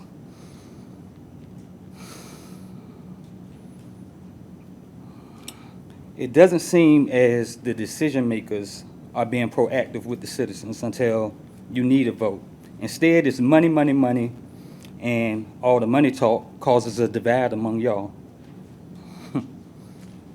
For personal, business reasons, we never get a remedy to address the underlying issues affecting our city. The violence has our youth and the rest of the city in a tense position. We've seen how the gun violence is rolling over from the streets into the schools, and it's causing all types of mayhem. So I ask, what's your remedy? And will we get an honest answer, or will we get a political ploy? This afternoon, I left a candlelight visual with one of the city's top athletes. He was killed by the gun violence in the city. And this is why I ask, do you really care about the city and the people in the city? He had a promise in life, but in less than a second, all that was took away from him. See, at the rate the violence is going, we will have no one to vote, no kids to utilize the rec centers, no kids in school, and no one to run this city. If you look at it, that puts the city future in compromise. But I'm pretty sure we'll find a way to make a dollar out of that, because it seems like all we care about is what's financial. Everything is divided in our city, even my council. Why do you think the people are divided? The same way you act in here is the same way the gangs act out there. They see it. We see it. We just want to change. We want honest answers. We don't want the political ploys. I was gonna read all that, but there ain't no need. What we need is for y'all to be one. The saying is, a house divided shall fall. If you stay divided, we're gonna always have a divide in the street. You lead by example. Whether you know it or not, each one of you on council are a role model to these kids because they could once be in your position. If you don't see this, then you don't need this job. You asked for this job. Be that role model. I know you try. I know you try. I see you try.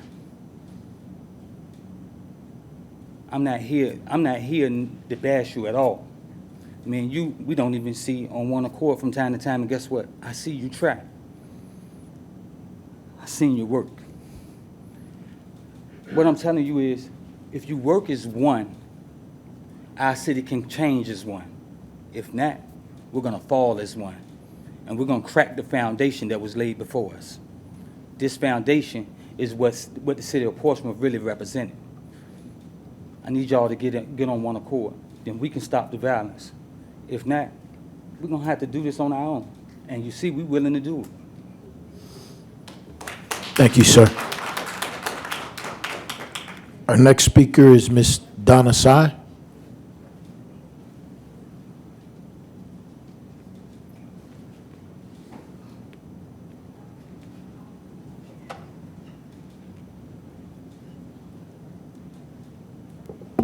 Good evening. My name is Donna Sy. I live in the Woodbine Farms neighborhood in Churchland, District 5. One of the main skills for the people to have has been the ability to communicate effectively. This skill begins in childhood and grows with the individual as he and she matures. Communication skills are the foundation to all human beings having his or her needs met, whether physical or emotional. Communication skills are important, not only individually, but also in groups as well as in government. Governments have an organizational chart to assist its component parts to work together to oversee that the individuals have the opportunity to self-govern. If one looks at the organizational structure of our city, one will see that the citizens are at the top of the chart. Then one sees City Council. The City Council is made up of 7 elected oath keepers, a mayor, vice mayor, and 5 representatives or servants of the people. The question, how do these 5 elected oath keepers communicate with the people to learn what the people need to survive in the city? The communication line underneath the City Council is the city manager. Under the city manager, there are the deputy city managers and their assigned departments. Departments have boards or advisory commissions assigned to them. Where is the chart that shows that these boards and advisory commissions are connected to its departments? Since the organizational chart has no boards or advisory commissions attached to any department, how is any city's department going to fix any issues in the city? For example, there's an issue with homelessness in the city. I see them all the time. When I see them, I give a report to the Director of Behavioral Health Services Department, the Portsmouth Volunteers for the Homeless, and the Salvation Army. I went to talk with the Salvation Army lieutenant to see how the Salvation Army's policies took care of homeless individuals. Housing the homeless is jurisdictional. Since Portsmouth does not have a shelter, he or she will have no place to live unless the Portsmouth Volunteers for the Homeless can provide shelter. Let's look at what the city has planned with the funds from ARPA. The ARPA budget has allotted $5 million for a proposed shelter. For various programs to assist the homeless is a budget for $500,000. There is a Behavioral Health Care Services Advisory Board for the Department of Behavioral Health Services. The board is responsible for advising the City Council regarding rules, policy, regulations, operation, and services provided by the department. There is a liaison to report to the City Council on agenda items to obtain money to fix an issue. There's also Social Services Advisory Commission for the Department of Social Services. The commission is responsible for all matters pertaining to the social welfare of the people of the city. The commission monitors social welfare programs as they are developed, makes recommendation on policy matters concerning the administration of the Department of Social Services, and submits reports to City Council from time to time as appropriate. There is a liaison to report to the City Council, an agenda item to obtain money to fix an issue. I am sure there are buildings owned by EDA and the city to offer a means to create dormitory housing for the homeless men, women, and children to have a safe place to begin his or her life to become self-sufficient. If Portsmouth organizational chart was structured appropriately, communication would be a top priority and all of its citizens would be safe and secure, as well as to be able to self-govern effectively. Thank you, ma'am. Our next speaker is Mark Godaldig-Utrovsky, and sir, you have 5 minutes.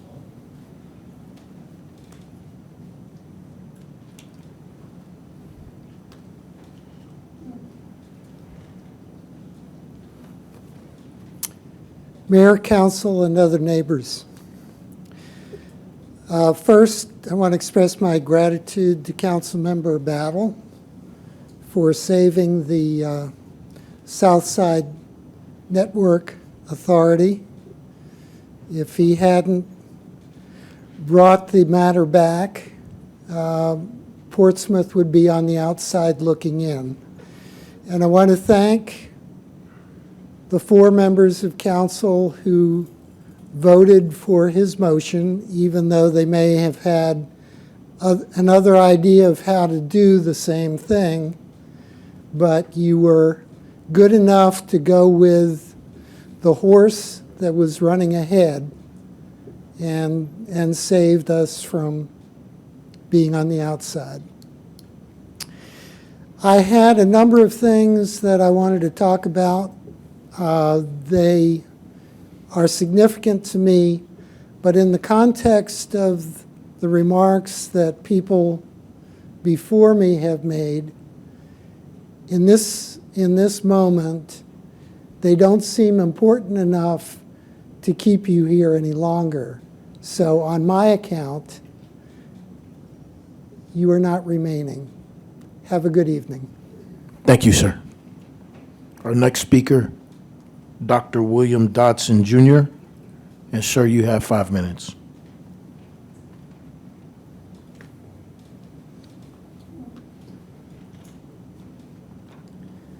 Thank you, Dr. William Johnson, Jr., Park Manor. I came here tonight to really gripe about some issues about crime and others, and I found out today from the police chief that the problem that I came to speak about most passionately tonight was handled professionally, and I wanted to say thank you, especially to the city manager and to the police chief, for raising the wages of the police in the city so that we can now be competitive. I had an extensive speech, and I've got to throw it away because I wanted to gripe about it. And thank you all for passing those wage increases. This is one of the necessary things that we dramatically need, and I don't know why you're not publicizing it so much. Please get out there and tell these people that you are doing something about it. Now, I know that the credit does not go to you at the city council, so I'm going to turn a little negative here on you guys because I don't think you're doing enough. I heard you say you're doing things tonight. You're not, and it's reflected in these people's voices tonight. You think you're doing something, and I've had a couple of you tell me, Dr. Dotson, I'm doing something. No, sir, you are not. None of you are. There is no leader on this council right now stepping up and taking the lead that we need to have in this city, and it has to be dramatic, and it has to be now. There's not enough going on. I know that some of you are reaching out and sharing some love in the community, and it's appreciated. You're doing some community programs with the kids, and it's appreciated. It's not enough. There has to be something major change in this city. It has to be now. You're not leading at all. You're doing things. You're being busy. But as I had a lunch with one of your members who spoke to me about being busy is not being productive. And that's exactly what I'm seeing is his reflection that you guys are being busy, but you're not doing anything to reform this city. So what you need is some ideas. My ideas that I had for the police force are totally destroyed tonight. So I want to ad-lib for just a minute to kind of give you some other ideas that I had. We cannot sustain the economic model that we have in this city. We cannot tax poor people to make this city rich. We must change the economic outlook of the city. So one of the things you can do, you can put on your list that I saw a little inkling of tonight, is change the property values. And the way you can do that is develop some of this waterfront property. And I saw a little inkling of it happen from two people I did not expect to hear from tonight, to hear you guys doing something. Please, please take that idea and make something major of it. Step up and let's do something to change the economic. There's a couple of different things that you can do with the property values that your city manager, I think, has the opportunity to bring forth to you by getting you together with planning and economic development. And that's to show you the face of properties and how they change. One of the things you can do is bring in high-value properties with low infrastructure requirements. And that's what we should be doing with this property right here. And I hope that's what's on the agenda that you guys are going to see in the near future. Please, please, please bring it forth big and bring it forth publicly. And that's part of the problem I don't see. I don't see you guys jumping up and down, please, and saying, we did something with the police force today. Can you tell I was a little drama major in college? I'm sorry. I get a little excited about things. But please, please, please. The perception out here is that you really aren't doing anything. And when I look at it, I say, you are. You're busy. You're real busy. You're not productive. Let's turn it around and do something, some of these big things. I've got some other ideas. I'll bring them to you later. But please, one of the big things is to change the property values in our city. Thank you very much. Thank you, sir. Our next speaker is Robin Altis.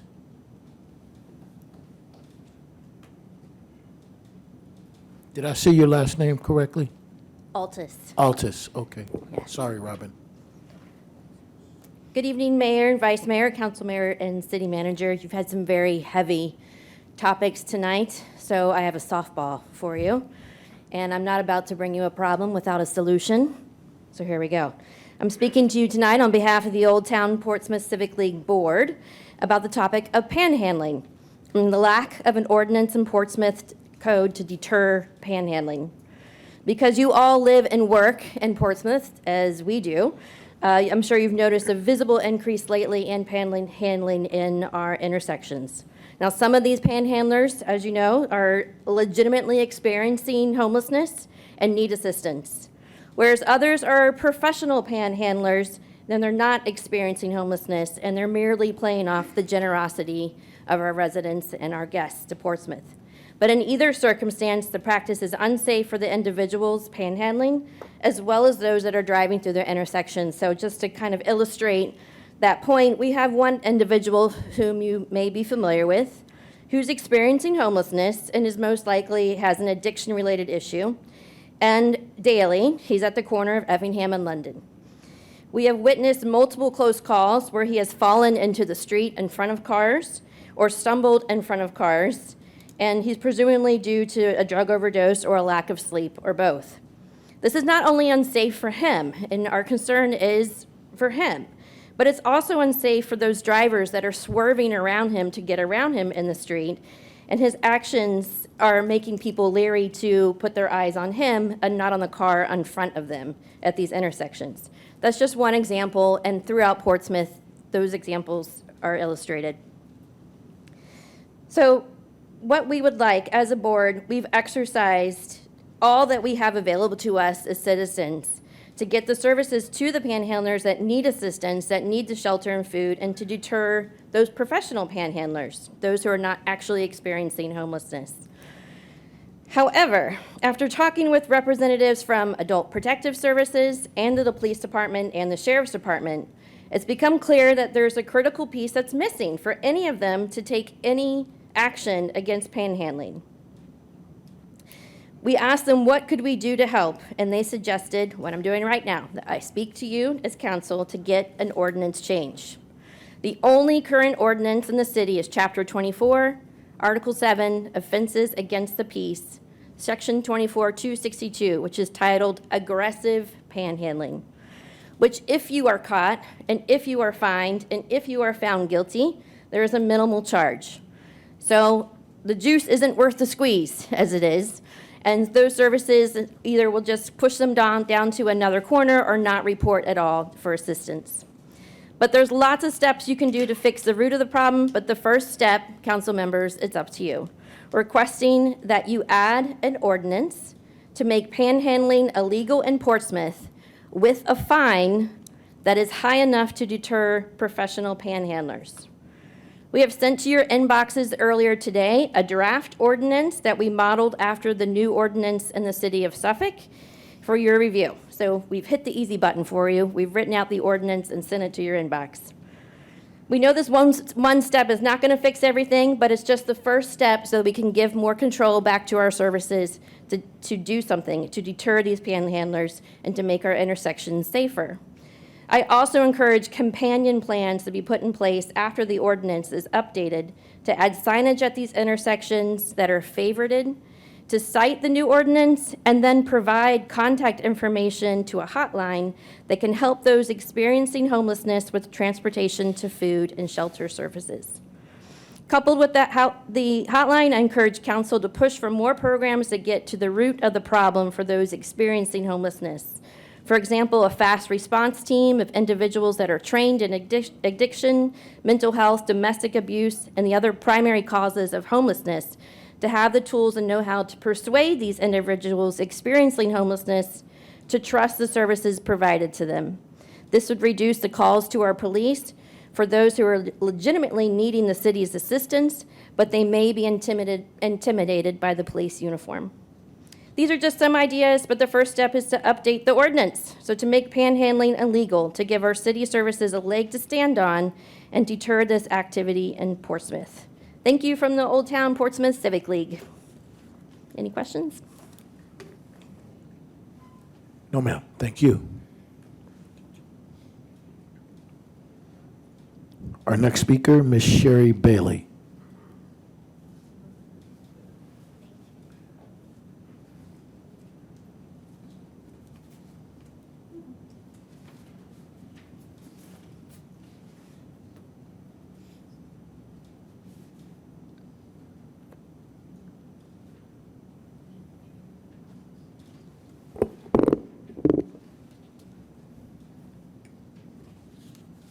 Good evening to the council, to the manager's office, and to my fellow citizens. My name is Sherry Bailey, and I reside in the Mount Hermon community. Could I ask the bailiff to be able to pass out some paperwork here? Thank you to council members. Does everybody know that Juneteenth is now a federal holiday? Yes, ma'am. 20 years ago, 25 years ago, when I started Juneteenth here in Hampton Roads, it was June who? June what? And I'd like to thank everybody for here from Hampton Roads who knows the answer to the question of what is Juneteenth. And here in Hampton Roads, and particularly here in Portsmouth, what we're looking to do is to help America heal from the wounds of slavery without shame or blame. And we have a great opportunity here in Portsmouth to be the leader in terms of what a Juneteenth event should look like. We were talking earlier about the divisions within the region. I think our history is the one rich resource that we can use to make sure to bring the region together. The history doesn't recognize any boundaries of cities, towns, or counties. It simply is the history that happened. And this region here, this is where the United States of America, who we are today, it got started here. 1607 at Jamestown, and then 1619 with the arrival of the Africans at Fort Monroe location. That tells us that this is the birthplace of America. And we have an opportunity here, as well as obviously a responsibility, to make sure that the world understands that. We want to be able to be in the Colony Theater, right across the street from the Commodore Theater. That would be a space where the community would come to be able to be taught how to be historical reenactors. It would be the Portsmouth Theater Academy. We would teach folks how to be theatrical reenactors like you find in Colonial Williamsburg, as well as actors on a Broadway stage. And we're going to be training people to be able to be ambassadors. So when people come to this region, they will be talked to and guided by people who've been exposed to the history of this region, and they'll be able to articulate that. And this is what we're going to be able to do in terms of defining this region once and for all in terms of who we are and what we believe and what we stand for. What you have in front of you here is the Juneteenth Declaration of Independence. And this is a document that is based, obviously, on the one that was produced in 1776. And what's going to be happening with the Juneteenth Declaration of Independence is that we're going to get people to read it and then sign it. The original Declaration of Independence was signed by 57 signers, and over 41 of them were slaveholders. So we don't want that to happen with the Juneteenth Declaration of Independence. We want to be people of value, and standards that we can appreciate are about bringing us together, healing us. My concern here is that we're 4 months out from the Juneteenth festival, and we continue not to have a budget in place. We've been meeting with city staff and moving forward in terms of logistical kind of events and energy, but we need to be able to get ourselves confirmed in terms of what our budget is and how we can proceed forward. So that is what I would requesting tonight, is that the council make this a priority and that we be able to get Juneteenth set to be able to celebrate our first time being a federal holiday with this year's events happening in June of 2022. I'll give you the opening of what the declaration says, and thank you for your time in advance. In honor of Juneteenth is a nationally recognized holiday, a tribute to the Declaration of Independence and democracy. Our mission, to heal America from the wounds of slavery without shame or blame. In Congress, June 17th, 2021, the unanimous vote by the U.S. Senate and a 421-14 vote in the House of Representatives to recognize Juneteenth as the nation's 12th federal holiday at this most complicated moment in the history of humankind prompts this tribute to the Declaration of Independence published in 1776. When in the course of human events it becomes necessary for the descendants of those who since the birth of this nation have suffered from enslavement and oppression, the time has come to recognize and claim their long-denied inheritance and to experience the aspirations and vision of a gleaming city on the hill, which holds a powerful pull for Black people who, despite being denied access to the American dream, have known from the very first that they had a right to its promise. And it was this promise that was gravely threatened on January 6, 2021, by violent insurrectionists led by former President Donald J. Trump's attempt to overthrow the government and remain president despite losing the November 2020 presidential election to Joe Biden. That's the opening, and I hope that people will have an opportunity to read the entire document. Thank you for your time. Thank you, ma'am. Our next speaker is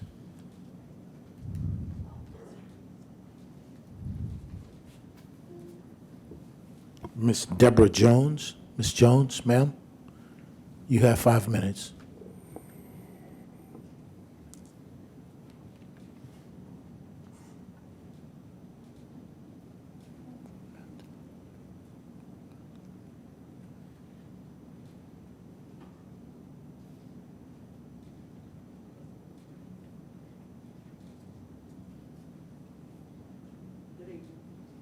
Good evening, ma'am.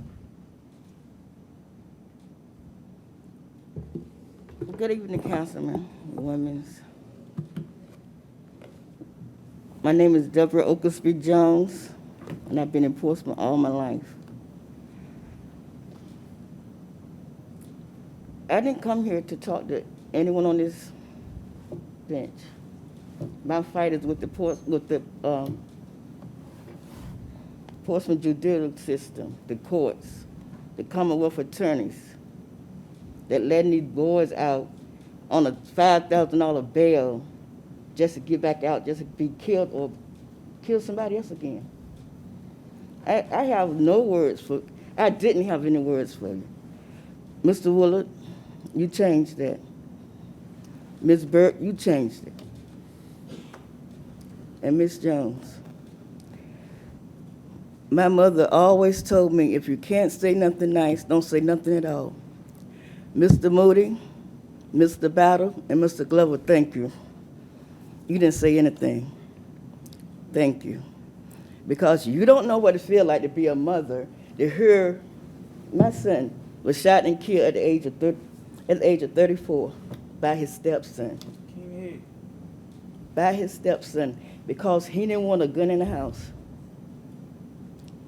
You can't tell me what to do, you're not my daddy. But for you to say, as a mother sitting out here listening to this, the only thing you was worried about hearing a gunshot for New Year's Eve night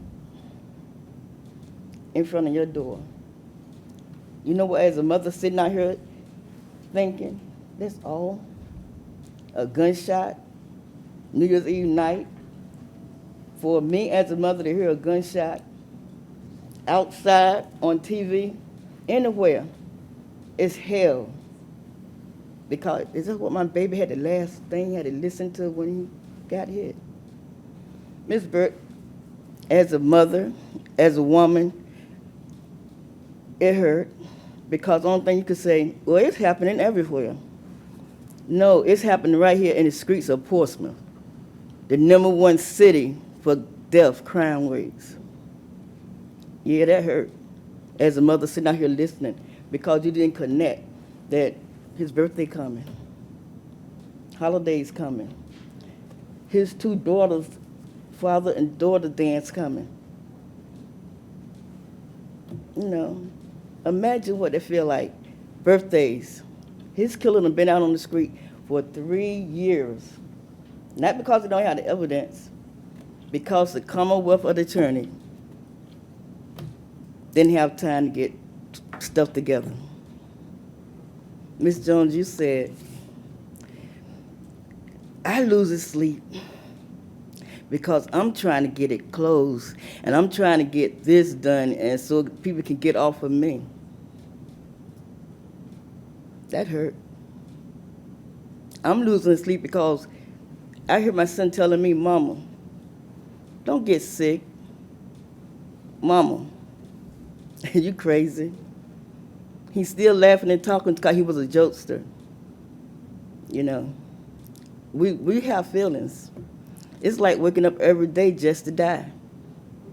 Just to die. It's an everlasting killing.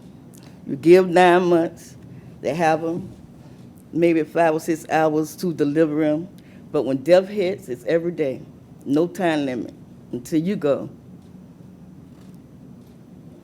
Cedric, I truly appreciate you. This has helped a lot of mothers because nobody knows what we feel. Nobody asks what we feel. I hear you say, I can't imagine what it feels like for a mother to hear something like that after the child has been killed. You know, you didn't say, wow, this is right here in Portsmouth, and you know, we got to do something. I haven't heard anybody say they're going to do something. You said one thing that I agree with. And you know, you said you lost a cousin.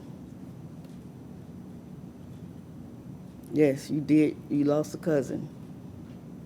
And you're right, I am peed off, you know. You said it. You said it for so many mothers out here. We get tired. It's tiring. It's tiring. You can't even call to come up. Where the city attorney at? You only work for them? You don't work for the city of Portsmouth? It's crazy. Thank you, ma'am. You're welcome. Vice Mayor Barnes, you have the floor, sir.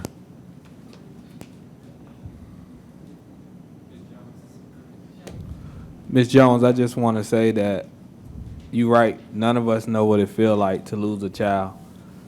And I do want to say, I know this doesn't help, but I did know him. I grew up I stayed in Southside for a little while, which is where I remember him, and he was a great guy, and you should be very proud of how you raised him.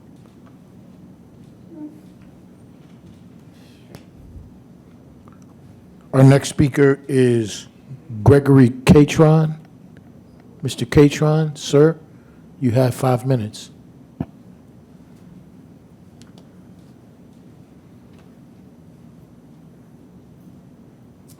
Good evening, Mayor. Good evening, Vice sir. Mayor DeAndre, Councilman, how y'all doing? Good. Everybody has said everything I had to say, but I want to lean on your character. I want to lean on your soul. I want to lean on your heart. We need to know how much you really, truly care. And I want to convey something, and I hope you really get it. You a surgeon. You get a call. You got to come in and perform a surgery. You don't know who it is. You get in. It's your family member. You're going to do everything that you have to do to make sure that family member lives. Am I correct? But that's what Portsmouth is. It's your child. It's your aunt. It's your mother. It's your cousin. It's your loved one.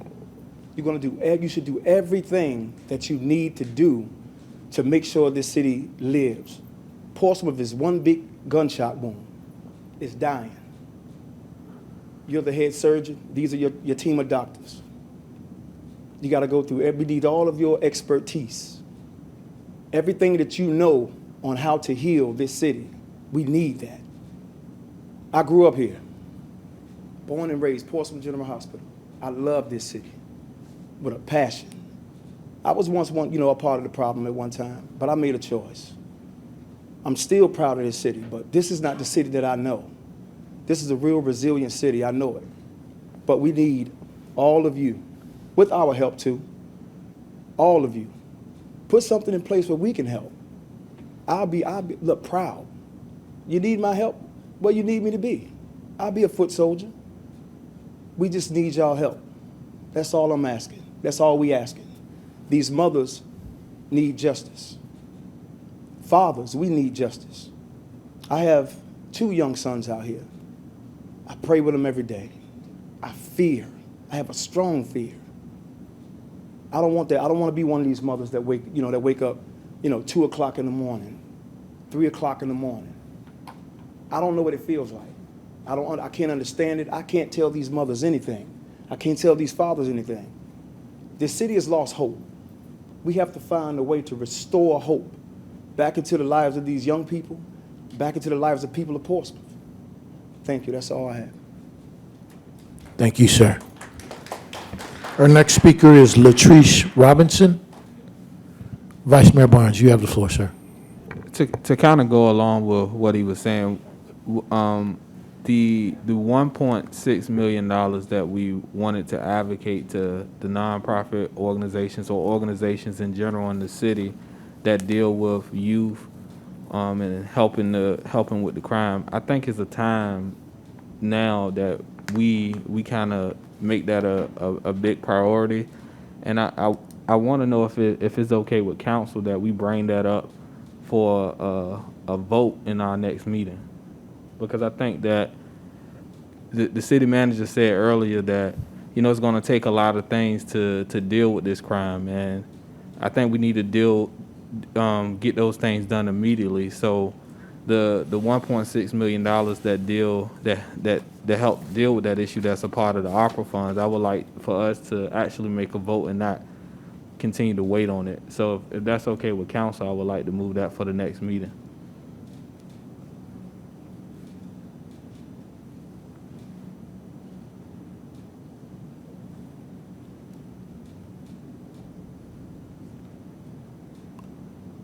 Our next speaker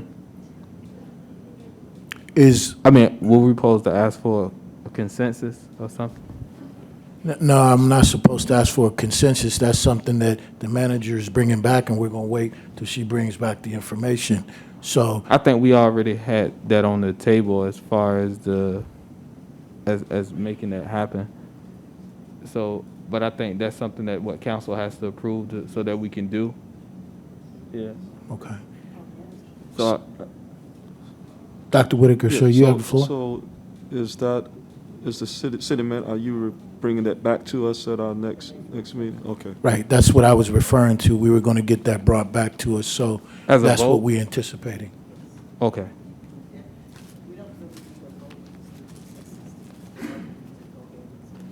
So in the next meeting, that's what we're going to do. Thank you. That's correct. Thank you, sir. Our last speaker, Ms. Latrice Robinson. Ms. Robinson, are you still with us, ma'am? She's gone. I'd like to just take a moment to share with each of you who came to come and share your pain, your thoughts, your concern, your frustration with myself and my colleagues on council And I just want to reaffirm to each of you that everyone sitting up here is a mother, is a brother, is a sister, and we all hurt, man. When someone loses their life in this city, especially a child. You know, I don't want to publicly talk about what my commitment is in terms of, because it's not about me. It's about each and every one of us understanding, as the gentleman just said, the role that we have to play, and everyone can be a leader. And we must.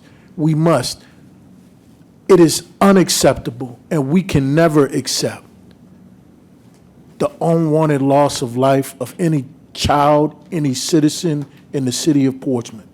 And I can speak, and I do speak, as the presiding member of this council, I speak and I will speak for this council, because everyone up here, each and every one of them, we may not all agree on the issues and how we get there, but I can tell you with no hesitation, no one up here is standing around thinking that the loss of a child or an innocent person is a good thing.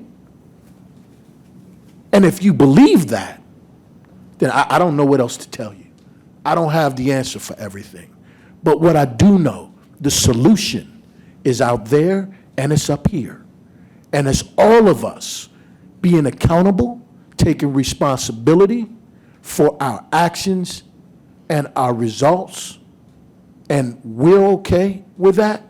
But I want to just convey, as we leave here tonight, we all need to go home and look in the mirror and think about, how can I be a part of the solution? What can I do? It's time out for talking. I've heard that. Let's start doing, and let's start sharing with each other. Because the only way we improve in that regard is that we build relationships and we respect one another and we work together. Because we will all either succeed together or we'll all fail together.